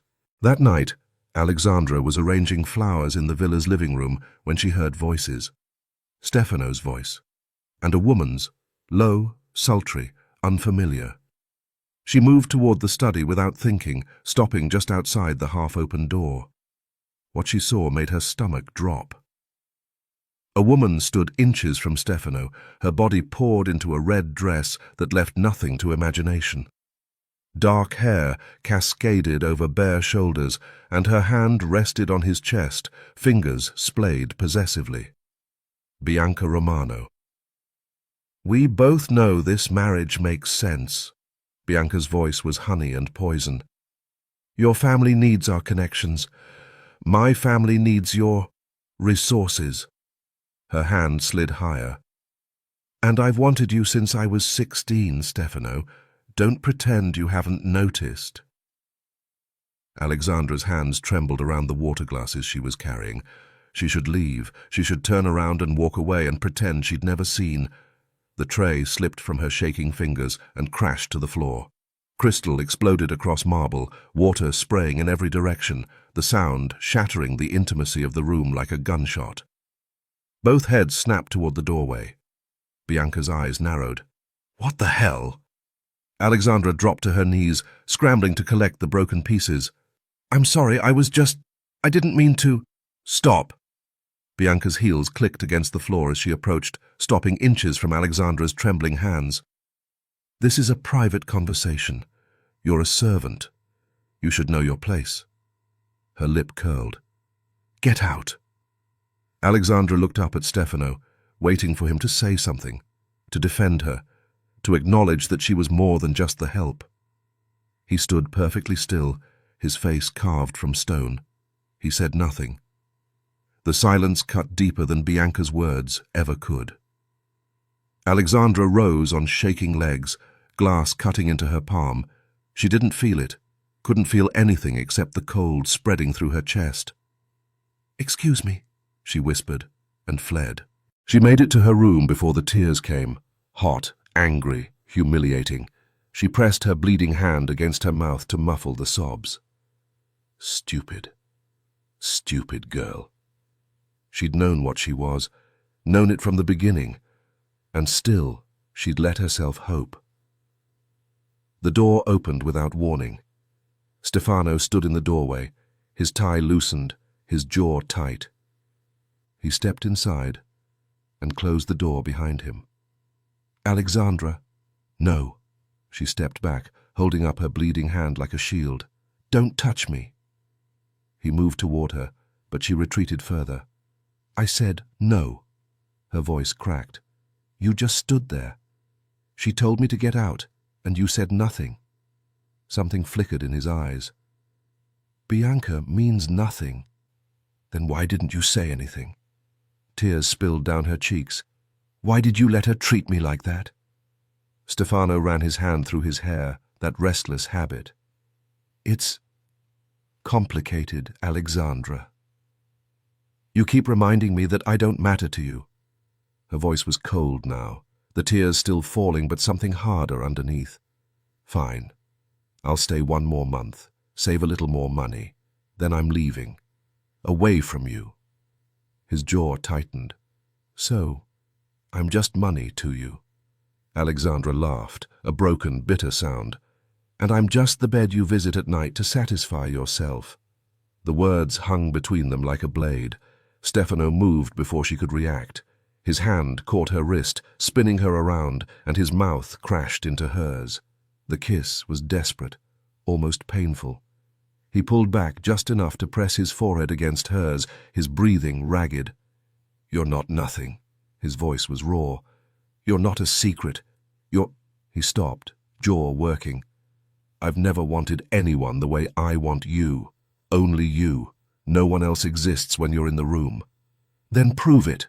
Her hands fisted in his shirt. "Stop treating me like I'm disposable." He kissed her again, softer this time, his hands cradling her face like she was something precious. "I'm trying," he whispered against her lips. "I don't know how to do this. I don't know how to be this. But I know I can't let you leave." She should push him away. She knew she should. But when his fingers found the hem of her shirt, she lifted her arms. When he shed his own clothes and pressed his bare skin against hers, she pulled him closer. When he lifted her and carried her to the bed, she let him. And when he moved inside her, she held on like he was the only solid thing in a world made of water. Afterward, she drifted toward sleep, exhausted and confused, and stupidly, dangerously hopeful. She didn't know how much time had passed when she felt it, fingers brushing through her hair, slow and gentle. A kiss pressed to her cheek, feather light. "I love your scent." Stefano's voice was low, almost to himself. "Even when I'm away from you, it's still in my nose. Soap and jasmine, like a fresh flower." His lips grazed her temple. "It lightens all my darkness." Alexandra kept her breathing steady, afraid to move, afraid to break whatever spell had made him soft like this. Then his hand stilled in her hair. "This scent." His voice changed, something clicking into place. "That girl. Was it you? That first night outside Velvet Noir, the girl I bumped into at the door." Her teeth sank into her lower lip. She turned to face him, the sheet falling from her shoulder. "Yes." His grey eyes searched her face. "You looked at me like I was nothing that night." Her voice was barely a whisper. "Like I didn't exist. I was blind." His thumb traced her cheekbone, and his gaze, it was soft, open, almost loving. "And now," he kissed her, deep and slow and aching with something neither of them could name. Alexandra's hand shot out, fingers closing around his wrist. The word escaped before she could stop it, the first time she'd ever used it. "Stefano." He froze. "I can't bear the thought of you with someone else." Her voice trembled. "I can't. It would destroy me." Something shifted in his expression. The softness hardened. He pulled back, sitting up on the edge of the bed, his back to her. "You don't control me, Alexandra." His voice was cold now, that familiar ice returning. "Do you know who I am? What kind of man I am?" He stood, reaching for his shirt. I control everything. Everyone. She watched him dress, her heart cracking with each button he fastened. He paused at the door, still not looking at her. I told you I don't want any other woman but you. His voice was flat, final. My word should be enough. The door closed behind him. Alexandra stared at the ceiling, her body still warm from his touch, her chest hollow from his words. He'd given her everything and nothing in the span of minutes. But this time, instead of crying, she reached for her laptop. Chapter 12, she typed. The breaking point. If he wouldn't give her a voice, she'd create her own. 2 months in this villa, and the nausea hit her 3 mornings in a row. Alexandra waited until Stefano left for his meetings before slipping out to the pharmacy, her hands trembling as she bought the test she'd been dreading. Back in the bathroom, she set it on the counter and counted her breaths like prayers. But deep in her bones, she already knew what those 2 pink lines would tell her. Pregnant. She was carrying Stefano Bruni's child, the man who treated her like a queen at night and a ghost by day, the man whose engagement to Bianca Romano would be announced at the gala in 15 days. She sank to the bathroom floor, pressing her palms against her still flat stomach, caught between terror and wonder. What am I going to do? The news that would change everything arrived that afternoon. Her phone buzzed with an email from Velvet Stories, and Alexandra's breath caught as she read the words. Dear Mia Harlow, we are thrilled to inform you that your story, The Mafia's Obsession, has won our quarterly competition. Your prize of $20,000 will be deposited within 5 to 7 business days. $20,000. She read the number 3 times, her heart pounding so hard she could feel it in her throat. 20,000. Enough for rent, for a security deposit, for months of survival while she figured out her next move. Enough to leave. Her hand drifted to her stomach as the realization crystallized. She had money now, real money earned through her own words. She didn't need Stefano's $100 a day anymore, didn't need to warm his bed while he planned a wedding with another woman. The decision made itself. Stefano wouldn't return until evening, so Alexandra packed quickly, only the clothes she'd arrived with, leaving behind every silk blouse and designer dress that felt like payment for services. She kept the laptop. It was the one thing he'd given her that had actually set her free. At the threshold of his bedroom, she paused. The sheets still held the impression of their tangled bodies, still carried his scent, sandalwood and something darker that had become as familiar as her own heartbeat. Her throat tightened, but she forced herself to turn away. You can't raise a child in the shadows of his real life. She left no note. What was there to say? At the gate, Alexandra turned for one last look at the villa. 2 months ago, she'd stepped through these doors terrified and desperate, a girl running from one nightmare into another. Could she have known then that she'd fall so completely for this cold, complicated man? That she'd carry his child while he married someone else? But great love stories only happened in fiction. Now it was time to face reality. She climbed into the taxi without looking back again. Stefano knew something was wrong the moment he stepped through the door. The villa was too quiet, missing the subtle sounds of her presence he'd grown addicted to without realizing. Alexandra. Silence. He moved through the rooms with growing dread, and when he reached the bedroom closet, his worst fear confirmed itself. Her clothes were gone, not the designer pieces he'd bought, but the worn jeans and faded shirts that were actually hers. On the nightstand, her pillow still held the indent of her head. He brought it to his face, and her scent hit him like a physical blow.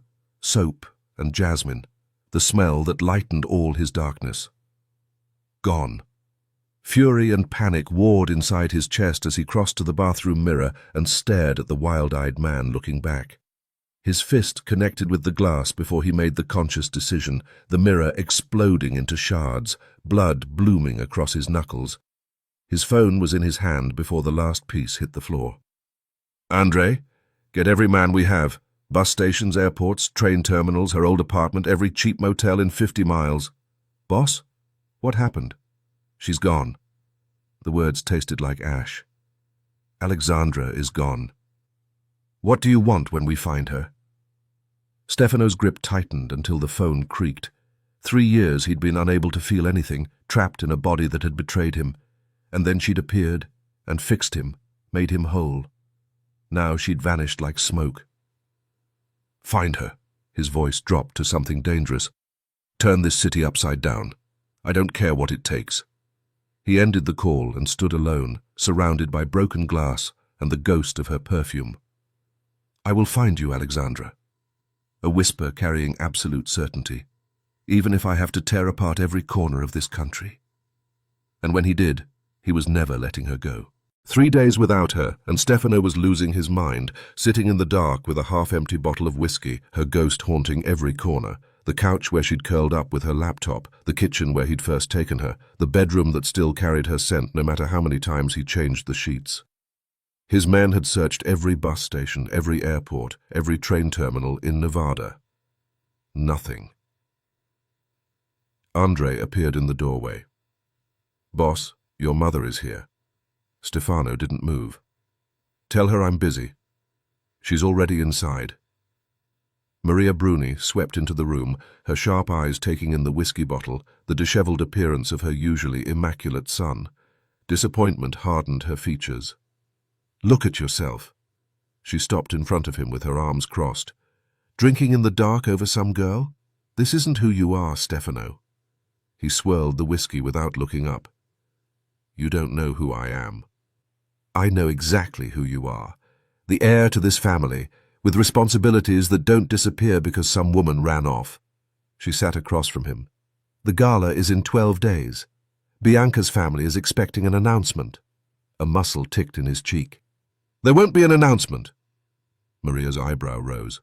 Excuse me? I'm not marrying Bianca Romano. Not now, not ever. He finally looked at his mother, and something in his expression made her flinch. Her composure cracked before she recovered. This is about that girl, isn't it? The dancer from some cheap club. Her lip curled. You can't possibly be serious. Her name is Alexandra. Low and dangerous. And I've never been more serious about anything in my life. She stood abruptly, heels clicking against the marble. You've lost your mind. The Romano partnership is worth millions. I don't care. You're throwing everything away for a nobody. I said I don't care.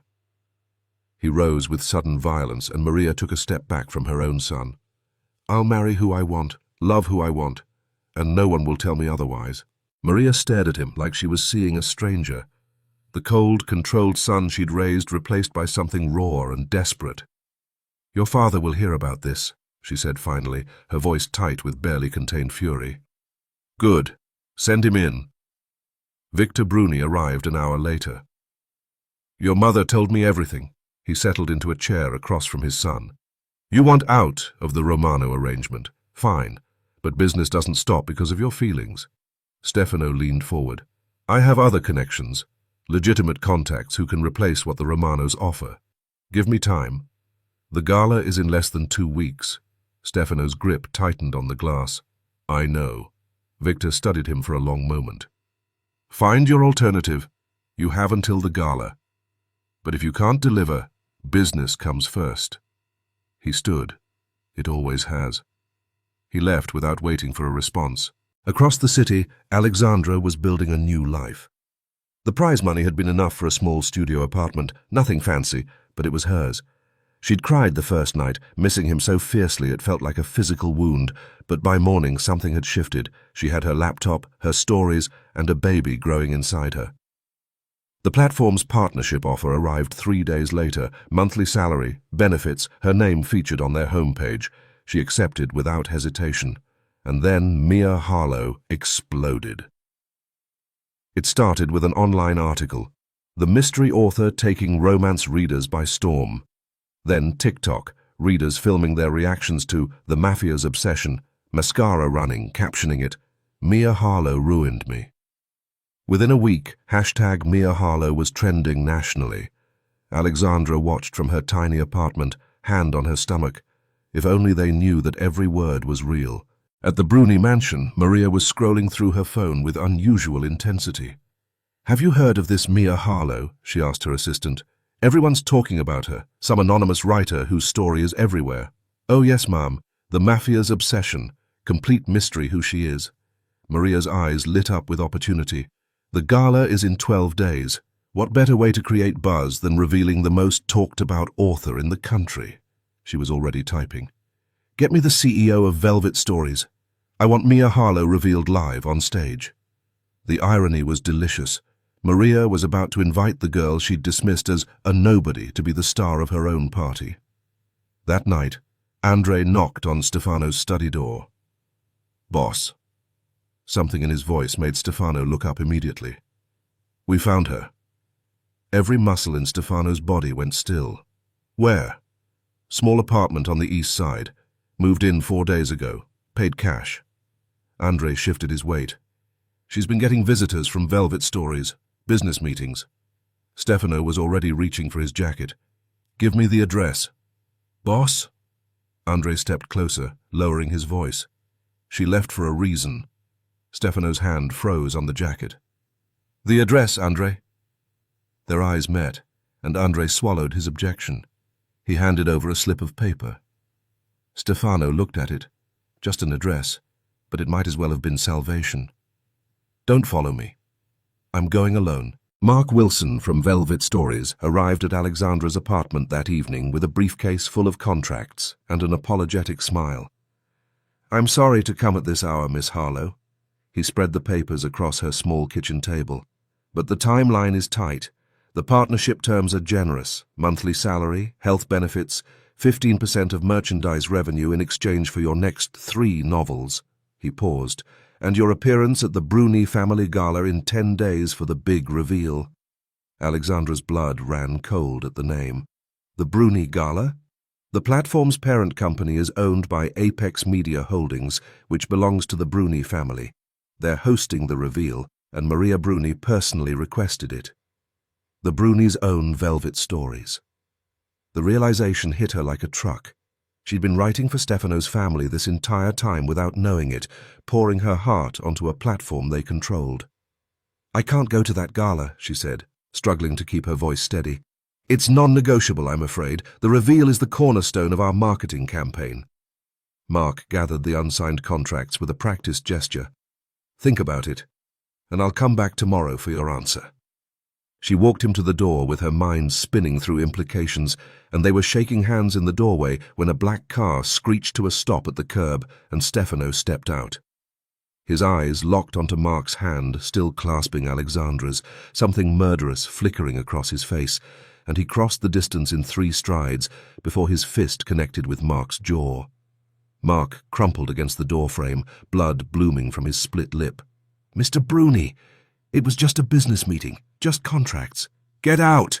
Stefano's voice was ice wrapped around violence. "If I ever see you near her again, I'll break more than your face." Mark scrambled to his feet and fled to his car without looking back, tires squealing as he tore away from the curb. Alexandra's vision blurred at the edges as stress, shock, and pregnancy hormones combined into a perfect storm. "Stefano, what are you doing?" The world tilted sideways, and everything went black. She woke on her own couch with Stefano kneeling beside her, his face pale with concern as his hand pressed against her forehead. "You fainted. When did you last eat or sleep? Alexandra, you look like you haven't taken care of yourself in days. What are you doing here?" She pushed herself upright, putting distance between them. "How did you find me?" "Did you really think I wouldn't?" His jaw tightened with something between anger and hurt. "I've been looking for you since the moment I realized you were gone." Before she could respond, a violent pounding shook her apartment door, followed by a voice she'd hoped never to hear again. Slurred, furious, terrifyingly familiar. "Alexandra! I know you're in there! Open this goddamn door!" All the blood drained from her face as memories she'd buried for years came flooding back. "No, no, no!" The door burst open with the cheap lock splintering, and Ray stumbled inside. Her stepfather, drunk and disheveled and radiating the same menace she remembered from her teenage years. His bloodshot eyes found her immediately. 2 months I've been looking for you." He advanced into the room with his fists clenched at his sides. "Your mother told me you sent money, told me you said she should leave me. You think you can run from me? Think you can tell her to leave me?" Stefano stepped between them, his body a wall of barely contained violence. "Get out!" Ray squinted at him with the particular belligerence of a drunk man too stupid to recognize danger. "Who the hell are you?" "The man who's going to kill you if you take one more step toward her." Ray lunged, and what happened next was too fast for Alexandra to track. Stefano intercepting the charge, a brutal exchange of blows, Ray hitting the floor with blood streaming from his nose. Then Andre was there, materializing from nowhere, dragging Ray up by his collar and slamming him against the wall with practiced efficiency. "Boss?" Andre's voice was calm, professional, as if this were just another day at the office. "What do you want me to do with him?" Stefano looked at Alexandra with something unreadable in his eyes before turning back to Andre. "Take him somewhere quiet and make sure he understands that if he ever comes near her again, he won't walk away." Andre nodded once and hauled Ray out of the apartment, leaving the door hanging broken on its hinges.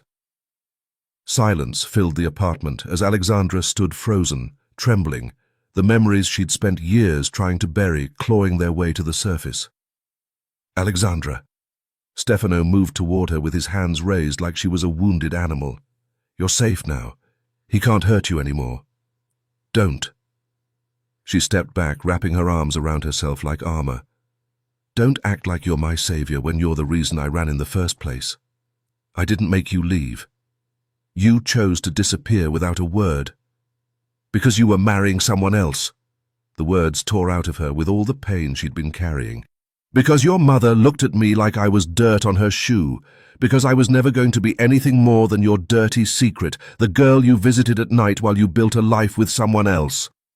Stefano's expression hardened into something dangerous. "You're coming back with me. Now." "No." She stood her ground even though her legs were shaking beneath her. "You don't own me, Stefano. You never did." His hand slammed against the wall so hard the plaster cracked, dust raining down like snow. "Do you have any idea what these past days have been like? I can't sleep, can't think, can't function without you." "That's not my problem anymore." "Then make it your problem." He grabbed her arms and pulled her close until she could feel his heart pounding against her chest. "I'm not leaving without you." Something inside her snapped, all the pain and love and fury she'd been holding back exploding at once. "Then kill me." Her voice broke on the words. "If you won't love me properly, if you won't choose me openly, if I'm just going to be the woman you visit at night while you marry someone else, then put me out of my misery, because I won't live like that. I won't." Stefano went completely still, his grip loosening on her arms as her words hit him like physical blows. "I love you." His voice cracked, actually cracked, the first time she'd ever heard it break. "I'm in love with you, Alexandra. I've never felt this way about anyone, never wanted anyone the way I want you. You're the first woman in 3 years who made me feel anything." "What?" The word escaped as barely a whisper. 3 years of nothing, no desire, no connection, no feeling at all. Until you. He pressed his forehead against hers, eyes squeezed shut. "The way you bite your lip when you're nervous, your scent, soap and jasmine, that haunts me even when you're not there. The way your face changes when you're surprised, like a child seeing snow for the first time. That little sound you make when you sleep." His voice cracked. "Your dignity, your innocence, the way you're nothing like any woman I've ever known. No games, no manipulation, no drama, just you." He pulled back to look at her, his grey eyes raw with emotion. "I love everything about you, Alexandra. Everything. And it terrifies me." She was crying now, tears streaming down her face, and when he kissed her, it tasted like salt and desperation, and something that might finally be hope. They didn't make it to the bedroom. He took her against the wall, then on the floor, then finally in her narrow bed, desperate and tender and fierce by turns, until they lay tangled together in the darkness. His hand found her stomach without her guiding it there, and the words escaped before she could stop them. "I'm pregnant." Stefano's entire body went rigid. For a long moment he didn't breathe. Then his hand pressed against her belly, gentle now, reverent. "Mine," he whispered. "You're carrying my child." She nodded, tears spilling down her cheeks. He pulled her closer, his lips brushing her forehead, her eyelids, her cheeks. "Why did you run? Why didn't you tell me?" "I found out the same day you were supposed to announce your engagement to Bianca. I couldn't stay to watch you marry her while I carried your child." His arms tightened around her. "I was never going to marry her, never." They lay in silence for a moment. Then his brow furrowed. "You said the same day. What else happened?" "I won a writing contest. $20,000. That's how I could afford to leave." A slow smile spread across his face. Talented girl. That was it. No follow-up questions. No curiosity about what she wrote, which platform, what the stories were about. Just talented girl, like she was a child who'd won a spelling bee. "He loves me," she thought as he kissed her again. "But does he really see me? Does he respect what I've built?" The doubt lingered, even as she fell asleep in his arms. She woke alone to find a note on the pillow, in his sharp handwriting. "Father called. Emergency. I'll be back tonight. Don't go anywhere." Alexandra stared at the words as something cold settled in her chest. He'd left again, just like every morning at the villa. Passion at night and abandonment at dawn. Nothing has changed. Her phone buzzed with a text from Mark Wilson. "The gala offer stands. Final answer needed by tonight."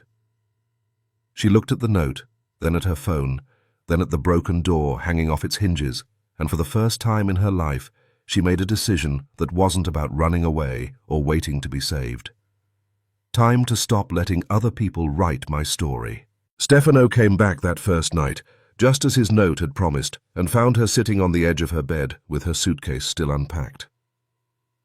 He leaned against the doorframe, arms crossed. "Pack your things. You're coming home with me." Alexandra looked up at him, this man who'd confessed his love just hours ago, who'd held her like she was the only thing keeping him alive. She shook her head slowly. "No, Stefano. I'm staying here, in the apartment I paid for with my own money. I spent months being your secret, disappearing whenever your family came around. I won't do that again." His jaw tightened. "Everything is different now. Then prove it." She stood, her hand moving to her stomach. "Come to me. Not as the man who owns me, but as the man who loves me." For a long moment, neither moved. Then Stefano exhaled, his shoulders dropping as something shifted in his expression, frustration softening into reluctant acceptance. He crossed the room and pulled her into his arms without another word. And so the days found their rhythm. He arrived every evening after dark, shedding his armor at her door, the cold mask, the commanding voice, the weight of the Bruni name. In her tiny apartment with its water-stained ceiling and second-hand furniture, he was just Stefano, learning to love a woman who refused to be owned. They fought about his controlling nature and her stubbornness, about baby names and futures neither could predict. But they also laughed, talked for hours, tangled in her narrow bed, made love until the city lights faded into dawn. He still left every morning, old habits died hard, but each night he returned, and each night he stayed a little longer. On the 7th morning, Alexandra woke to an unfamiliar sound, cursing, followed by metal clattering against her kitchen floor. She padded down the hallway and froze in the doorway. Stefano Bruni, the man who made grown men tremble, stood at her stove in yesterday's wrinkled shirt, sleeves rolled to his elbows, glaring at a smoking pan. Batter dripped down the counter, eggshells littered the floor, and on a chipped plate beside him sat 3 pancakes, lopsided and burned, the most imperfect things she'd ever seen. "You're still here," she said softly. He spun around, spatula raised like a weapon, and she saw something unexpected. Embarrassment coloring his cheeks. The most dangerous man in Las Vegas, blushing over breakfast. He gestured helplessly at the disaster. "I was trying to... Rosa always made it look easy." Alexandra leaned against the doorframe, warmth spreading through her chest. This man who commanded empires, who could buy her entire building without blinking, standing in her cramped kitchen, making her pancakes. She crossed the room, took the spatula from his hand, and pointed at the chair. "Sit." He opened his mouth to protest. "I can do it." She softly kissed him on the cheek. "Please, sit." He sat, watching her salvage what she could, adding fresh batter with practiced ease. When she slid a plate of golden brown pancakes in front of him, he stared like she'd performed a miracle. They ate in comfortable silence, while morning light softened the hard lines of his face. He looked younger like this, almost peaceful. "I love this man," she thought, "and he's trying." But love alone wasn't enough. Tonight, he would finally see all of her. The morning of the gala, Stefano arrived early with a garment bag over his arm, his energy sharp and decisive. He laid the bag across her couch. Emerald silk, designer label. "I brought you something. Get dressed here. We'll arrive together, and I'll introduce you to everyone as my woman." Alexandra glanced at the bag but didn't touch it. "I have my own dress." His brow creased. "This one is better. Stefano." She turned to face him fully, her voice quiet but steady. "When I told you about the prize money, you said talented girl and kissed me. That was it. You never asked what I won for, what I write, which platform. The CEO of Velvet Stories came to my apartment to offer me a partnership, and you punched him without asking why he was there." He tilted his head, something shifting in his expression. Not quite guilt, but close. "You're right. Maybe I did treat something important to you as simple." He rubbed the back of his neck, a rare gesture of discomfort. "I deal with complicated things every day, Alexandra. Life and death decisions, million-dollar deals, enemies who want me buried. A story prize. It didn't register the way it should have. But that doesn't mean I don't respect you." "You don't know I have 500,000 readers." She stepped closer, holding his gaze. "You don't know my pen name, or my most popular story. You've never once been curious about who I am when I'm not with you. Do you actually know me, Stefano? Or do you only see the woman who warms your bed?" His jaw worked, searching for an answer that wouldn't come. "You don't know I have 500,000 readers." She stepped closer, holding his gaze. "You don't know my pen name or my most popular story. You've never once been curious about who I am when I'm not with you. Do you actually know me, Stefano, or do you only see the woman who warms your bed?" Silence stretched between them, thick and heavy. "But soon," she continued softly, "maybe you'll finally have the chance to see me." His confusion hardened, his posture stiffening with that dangerous energy she'd learned to recognize. "Alexandra, what's gotten into you?" He stepped toward her, his voice dropping low. "Do you understand who I am? One word from me and I could erase everything, your apartment, your account, your existence in this city. Doesn't that frighten you?" She didn't step back. "Should I be afraid of you? Is that what love is supposed to feel like?" His finger jabbed toward her, eyes blazing. "Don't think because I love you, you can turn me into a puppet. And don't think because I love you, you get to crush me." Her chin lifted. "I'm not your enemy. I'm the woman who chose you. But I won't disappear into your shadow." A muscle twitched in his cheek. Then, unexpectedly, a frustrated smile crossed his face. He ran his hand through his hair and exhaled sharply, turning toward the window. "I have to deal with Bianca and her family today. End the arrangement, make the alternative deal work." He moved toward the door, pausing with his hand on the frame. "Because if there's a wedding, Alexandra, it's with you, no one else." She said nothing, waiting. He glanced back over his shoulder, his grey eyes locking onto hers. "Andre will pick you up tonight. You'll be at the gala, by my side." His voice hardened. "I'm not asking."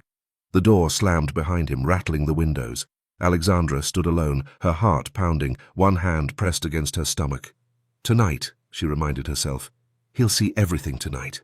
The black SUV arrived at 6 o'clock sharp. Alexandra descended the stairs in her crimson dress, bought with her own money, chosen by her own hand, and found Andre waiting beside the open door, his usually stoic face softening as she approached. Miss Moore. He inclined his head. You look stunning. Thank you, Andre. He held the door as she slid into the back seat, then circled to the driver's side. As the car pulled away from her building, she caught his gaze in the rearview mirror. I've worked for the Bruni family 15 years, he said, his voice thoughtful. I've seen Boss break men without blinking, negotiate million-dollar deals without raising his pulse, walk through rooms of enemies like they were furniture. The corner of his mouth twitched. I've never seen him make pancakes. Heat rose to her cheeks. He told you? I drove him home that morning. Andre's eyes crinkled with warmth. He was smiling, Miss Moore. Actually smiling. I didn't know he still remembered how. She looked out the window at the passing lights, unsure what to say. You've changed him. Andre's voice grew serious. He's still dangerous when he needs to be, but there's something different now. Something human. His eyes met hers in the mirror. You're a strong woman, stronger than anyone he's ever met. I want you to know, I respect you, truly. And whatever happens tonight, I'll be there. Alexandra swallowed past the tightness in her throat. Thank you, Andre. He nodded once, then returned his attention to the road. The gala lights glittered in the distance, growing brighter with every passing second. Inside that building, Maria Bruni was preparing to reveal Mia Harlow's identity to millions of viewers. Inside, Stefano waited, expecting Alexandra on his arm like a prize he'd won. He had no idea what was coming. None of them did. The Bruni Gala was everything Vegas excess demanded, crystal chandeliers casting fractured light across a ballroom filled with silk gowns and designer suits, champagne flowing like water, cameras broadcasting to millions watching the live stream at home. Alexandra paused at the entrance, her crimson dress drawing stares from every direction. 2 months ago, she'd stood trembling behind a mask at Velvet Noir. Tonight, she needed no mask. She spotted Stefano across the room before he saw her, tall, devastating in a black tuxedo, scanning the crowd with barely concealed impatience. Maria stood nearby, holding court with a cluster of society women. Victor nursed a whiskey by the bar, his expression unreadable. And there was Bianca Romano, draped in white like a bride-to-be, her arm possessively linked through Stefano's, despite his obvious discomfort. Alexandra's stomach tightened, but she forced herself forward. You belong here. You earned this. She'd barely made it 10 steps before Bianca materialized in front of her, champagne glass in hand and venom in her eyes. Well, well, Bianca's gaze raked over Alexandra's dress with undisguised contempt. The little maid cleans up nicely. Did Stefano buy that for you, or did you steal it? Alexandra kept her voice steady. I bought it myself, actually. With what? Bianca laughed, sharp and cruel. The coins he leaves on your nightstand? Nearby guests turned to watch, sensing blood in the water. Alexandra felt heat crawl up her neck, but refused to look away. I don't need his money. I have my own. Something ugly twisted Bianca's perfect features. You're nothing, a nobody, a cheap dancer Stefano uses when he's bored. She stepped closer, lowering her voice to a hiss. He's marrying me next week. Whatever fantasy you've been living ends tonight. Bianca, Alexandra started. The champagne hit her face before she could finish, cold, stinging, dripping down her chin onto her crimson silk. Gasps rippled through the crowd. Know your place, Bianca spat. Servant? Alexandra stood frozen, champagne soaking her dress, humiliation burning through every nerve. She saw Stefano pushing through the crowd toward them, fury darkening his face. But before he could reach her, the lights dimmed, and Maria's voice rang out from the stage. Ladies and gentlemen, may I have your attention, please? Tonight we have a very special announcement. Maria's smile was practiced and perfect as she commanded the room's attention. As head of digital platforms for Bruni Holdings, I've overseen dozens of ventures over the years, but I must confess, none have surprised me quite like Velvet stories. She paused for effect, letting the anticipation build. In just 18 months, this online story platform has outperformed every projection we made. It has generated more profit than any other brand in the entire Bruni portfolio, including our legendary nightclubs. A ripple of impressed murmurs swept through the crowd. And this unprecedented success is thanks to one mysterious author whose stories have captivated millions of women around the world. Maria's eyes sparkled with genuine excitement. Mia Harlow, the name everyone is talking about. The writer whose weekly updates have women refreshing their screens at midnight, desperate for the next chapter. Her readership has grown so explosively that just last week we officially welcomed her as a partner in Velvet Stories. She pressed a hand to her chest, her voice softening with theatrical vulnerability.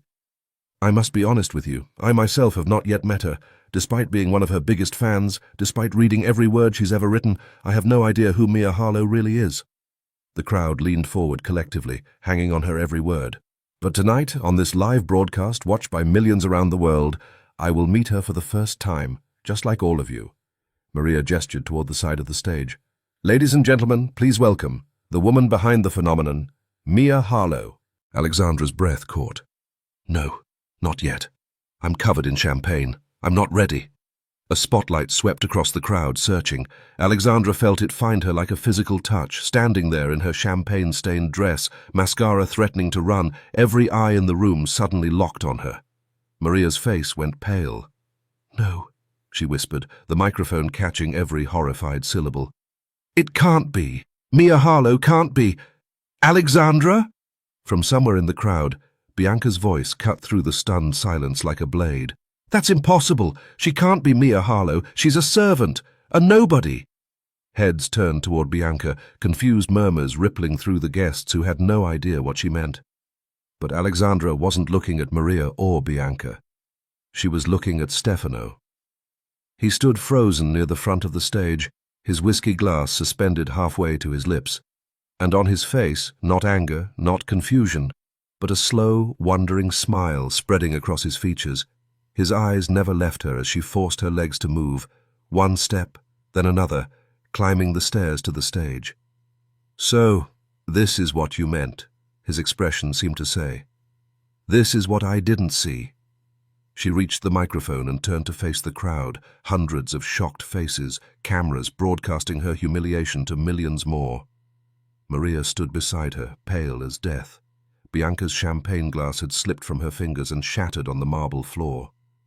And Stefano. Stefano was staring at her like he'd never seen her before, like the pieces of a puzzle were finally clicking into place. Alexandra gripped the microphone, her voice steadier than she felt. 2 years ago, I started writing stories to escape my life. I was broke, scared, running from a past that nearly destroyed me. She paused, letting the words settle.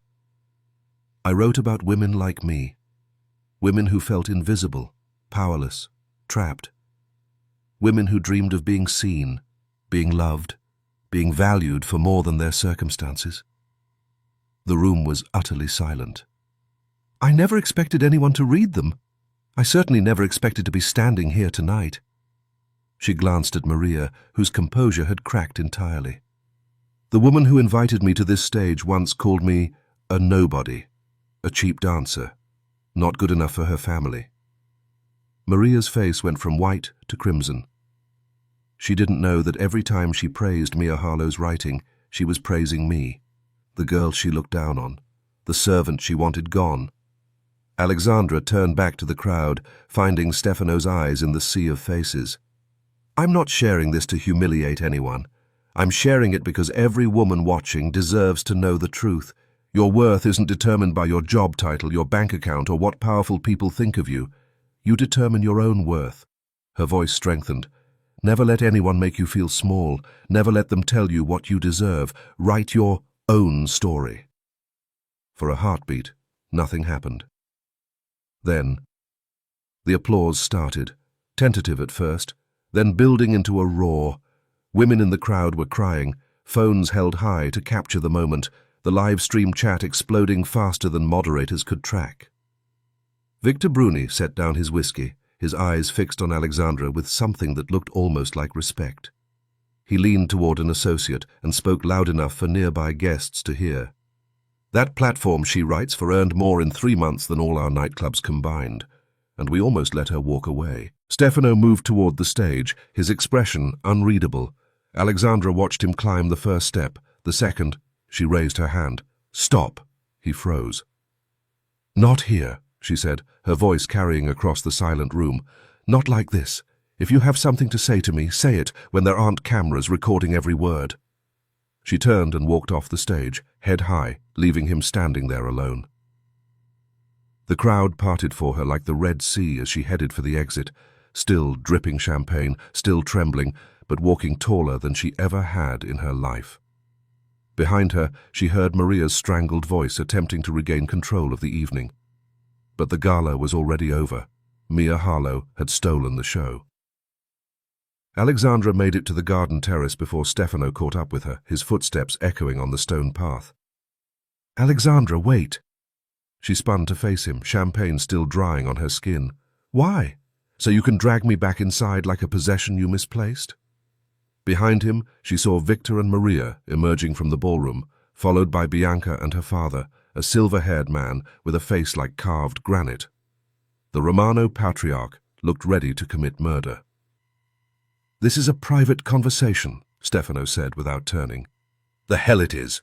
Romano Sr. stepped forward, his voice shaking with rage. "My daughter has been humiliated in front of every family in Vegas. The engagement—" "There is no engagement." Stefano still hadn't looked away from Alexandra. "There never was." The older man's face contorted with fury. "We had an agreement!" Victor raised a hand, silencing him with a gesture that brooked no argument. His eyes were fixed on Alexandra with an expression she couldn't read. Calculating, assessing. "You're Mia Harlow," he said. Not a question. Alexandra lifted her chin. "Would you have let me through your front door if you'd known? Or would I still be the dancer your son was keeping as a pet?" Victor's jaw tightened. Maria made a small sound of protest, but Alexandra cut her off. "Don't." She turned to face the older woman directly. "You read my stories every night.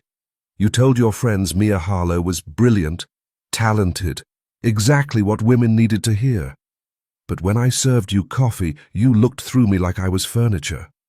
Maria's face crumpled, her fingers clutching her pearl necklace. "I didn't know. That's exactly my point.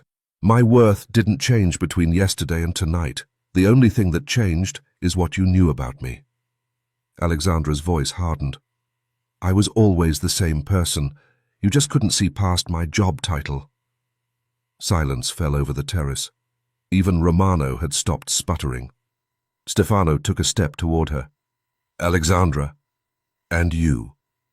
She turned on him, 2 months of pain and love and frustration pouring out. "You said you loved everything about me, but you didn't even ask what I wrote. Didn't wonder about the prize money, the platform, any of it. Talented girl, like I was a child who'd won a gold star." His face went pale, a muscle ticking in his jaw. "I didn't realize." "No, you didn't." Her voice cracked despite her best efforts. "You loved the idea of me, the girl who needed saving. But you never saw me, the woman who built something from nothing while living under your roof." His hand reached for her, then dropped. "That's not true, isn't it?"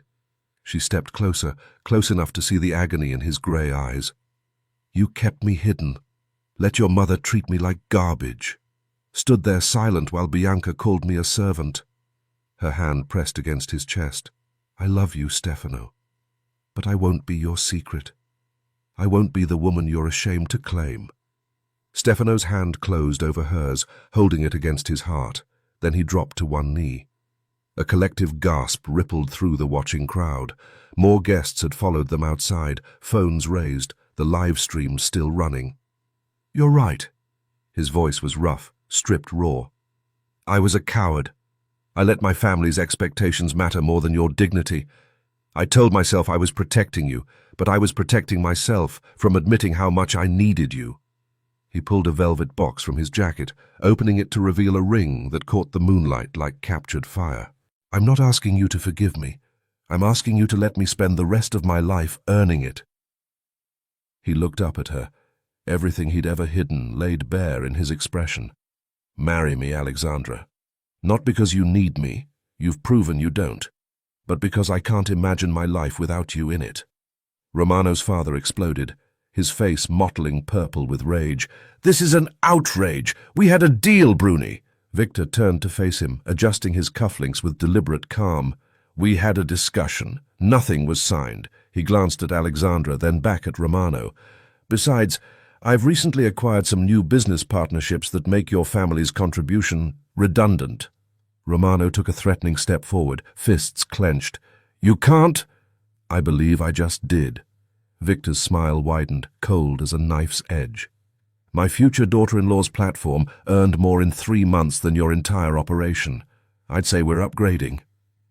Bianca let out a strangled sob and fled back into the ballroom, her father following with threats that no one bothered to acknowledge. Alexandra stood frozen, staring down at Stefano still on his knee, the ring glittering between them. "You planned this," she whispered. "The business deals, the alternatives. I planned to choose you. Everything else was just logistics." He reached for her hand. "Say yes, Alexandra. Please." She opened her mouth to answer. "Alexandra!" A voice from the shadows, slurred, furious, terrifyingly familiar. She turned just in time to see Ray stumbling across the terrace, something metallic glinting in his fist. A knife. Everything happened in fragments, snapshots of horror that would replay in Alexandra's nightmares for years to come. Ray lunging across the terrace, the knife catching moonlight as it arced toward her chest. Stefano moving faster than she'd ever seen anyone move, his body slamming into hers, spinning her away from the blade. The sickening sound of metal meeting flesh. Stefano's grunt of pain, not a scream, just a sharp exhale, like the knife buried in his abdomen, was an inconvenience rather than a death sentence. Ray staggered back, his bloodshot eyes widening at the blood spreading across Stefano's white shirt. "So you got rich?" His voice was slurred, unhinged, spittle flying from his cracked lips. "Forgot your family. I raised you. You're going to give me half of everything you have." He yanked the knife free and raised the blade again. A gunshot cracked through the night. Ray crumpled, clutching his leg, the knife clattering from his fingers. Andre stood 10 feet away, his weapon still raised, face carved from granite. "Boss!" Andre dropped to his knees beside Stefano, his steady hands pressing against the wound. "Boss, stay with me." Alexandra fell beside him, her trembling fingers joining Andre's against the spreading crimson. Blood seeped through their hands, hot and terrifying, pooling on the white stone beneath them. "Stefano!" Her voice shattered on his name. "Stefano, look at me!" His grey eyes found hers, already glazing with shock. A weak smile tugged at his pale lips. "You're okay?" "I'm fine. I'm fine, you idiot." Tears blurred her vision. "Why did you do that?" His hand found hers, slick with his own blood. "Told you." Each word cost him. "Can't function without you." His eyes fluttered closed. "No, no, Stefano!" She cupped his face, slapped his cheek. Don't you dare leave me. You haven't heard my answer yet." Andre pressed harder against the wound, his jaw tight. "Ambulance is 2 minutes out. Keep him talking." The next minutes blurred into sirens and paramedics prying her bloody hands away from Stefano's body. Andre lifted her into the ambulance where they'd loaded him onto a stretcher. She took his hand. Cold. So cold. "Stay with me," she whispered. "I haven't said yes yet. You have to wake up so I can say yes." The hospital waiting room became her prison for 3 days. Victor and Maria came and went, their faces aging with each update from the surgical team. The knife had pierced his liver, caused massive internal bleeding. They'd lost him twice on the table before stabilizing him. Infection set in on the 2nd day. His fever spiked to dangerous levels. Alexandra refused to leave. She slept in the chair beside his bed, ate whatever Andre brought her, and talked to Stefano's unconscious form for hours, about her stories, about the baby, about the life she wanted to build with him. "I wrote my first story when I was 16, she murmured on the 3rd night, her thumb tracing circles on his hand. "After Ray, after what he did, I needed somewhere to escape, somewhere I could be strong instead of scared." She pressed her lips to his knuckles. You made me feel strong in real life, for the first time. His fingers twitched. Her breath caught. Stefano? Another twitch. Then his hand tightened around hers, weak but deliberate. His eyes opened slowly, grey finding green in the dim light. Alexandra. Her name came out as a rasp. She leaned closer, tears streaming down her face. I'm here. I'm not going anywhere. He winced, shifting against the pillow. The baby? Fine. We're both fine. She guided his hand to her stomach, holding it there. Because of you. His palm pressed flat against her belly, wonder softening his features. Mine. Yes. She leaned down, pressing her forehead to his. Both of us. Forever. If you still want... His grip tightened, cutting her off. Marry me. The words came out stronger, urgent. Not because of the baby, because I'd rather die protecting you than live without you. And I almost did. A weak smile tugged at his cracked lips. So I need to hear you say yes, before anything else tries to kill me. A sob laugh escaped her throat. Yes. His eyebrows lifted, hope flickering in his tired eyes. Yes? Yes, Stefano. I'll marry you. His hand found the back of her neck, pulling her down into a kiss that tasted like tears and forever. When she pulled back, his eyes were wet too. He laughed, a painful, wheezing sound that made the heart monitor spike. My mother's favorite author, he managed, shaking his head against the pillow, living under my roof, and I called you talented girl like you were a child. She brushed the hair from his forehead, smiling. You did. I'm an idiot. You are. She kissed his forehead gently. But you're my idiot. And you took a knife for me. So I suppose I'll keep you. His thumb stroked across her wrist, finding her pulse. Forever? Yes, forever. 2 months later, the Bruni estate had been transformed. 10,000 white roses cascading from every archway, crystal chandeliers catching the late afternoon sun, 300 guests seated along an aisle that seemed to stretch forever. Alexandra stood at the entrance, her fingers trembling against Victor's arm. The man who'd once dismissed her as the dancer now stood ready to walk her down the aisle in his perfectly tailored suit. Her wedding gown was ivory silk and delicate lace, the empire waist draping over the gentle curve of her 4-month belly, barely visible, but there. Victor's hand covered hers. My son is a better man because of you. His voice was rough. Welcome to the family, Alexandra. The doors swung open. 300 faces turned, but Alexandra only saw one. Stefano stood at the end of the aisle, devastating in black, his grey eyes fixed on her with an intensity that stole her breath. She walked toward him. The guests blurred. Only Stefano remained in focus. Victor placed her hand in Stefano's, their fingers intertwined. The officiant's words seemed far away. All she could focus on was the tremor in his hands, the tears he didn't bother hiding when she said, I do. When he kissed her, the crowd erupted, but she barely heard it. She was melting into her husband's arms, his hand finding her belly. They pulled apart, and Stefano's lips brushed her ear. Let's leave these guests and go home, Mrs. Bruni. His hand tightened on her waist. I want this dress off you. I want you naked in my arms. Right now. Heat flooded her cheeks.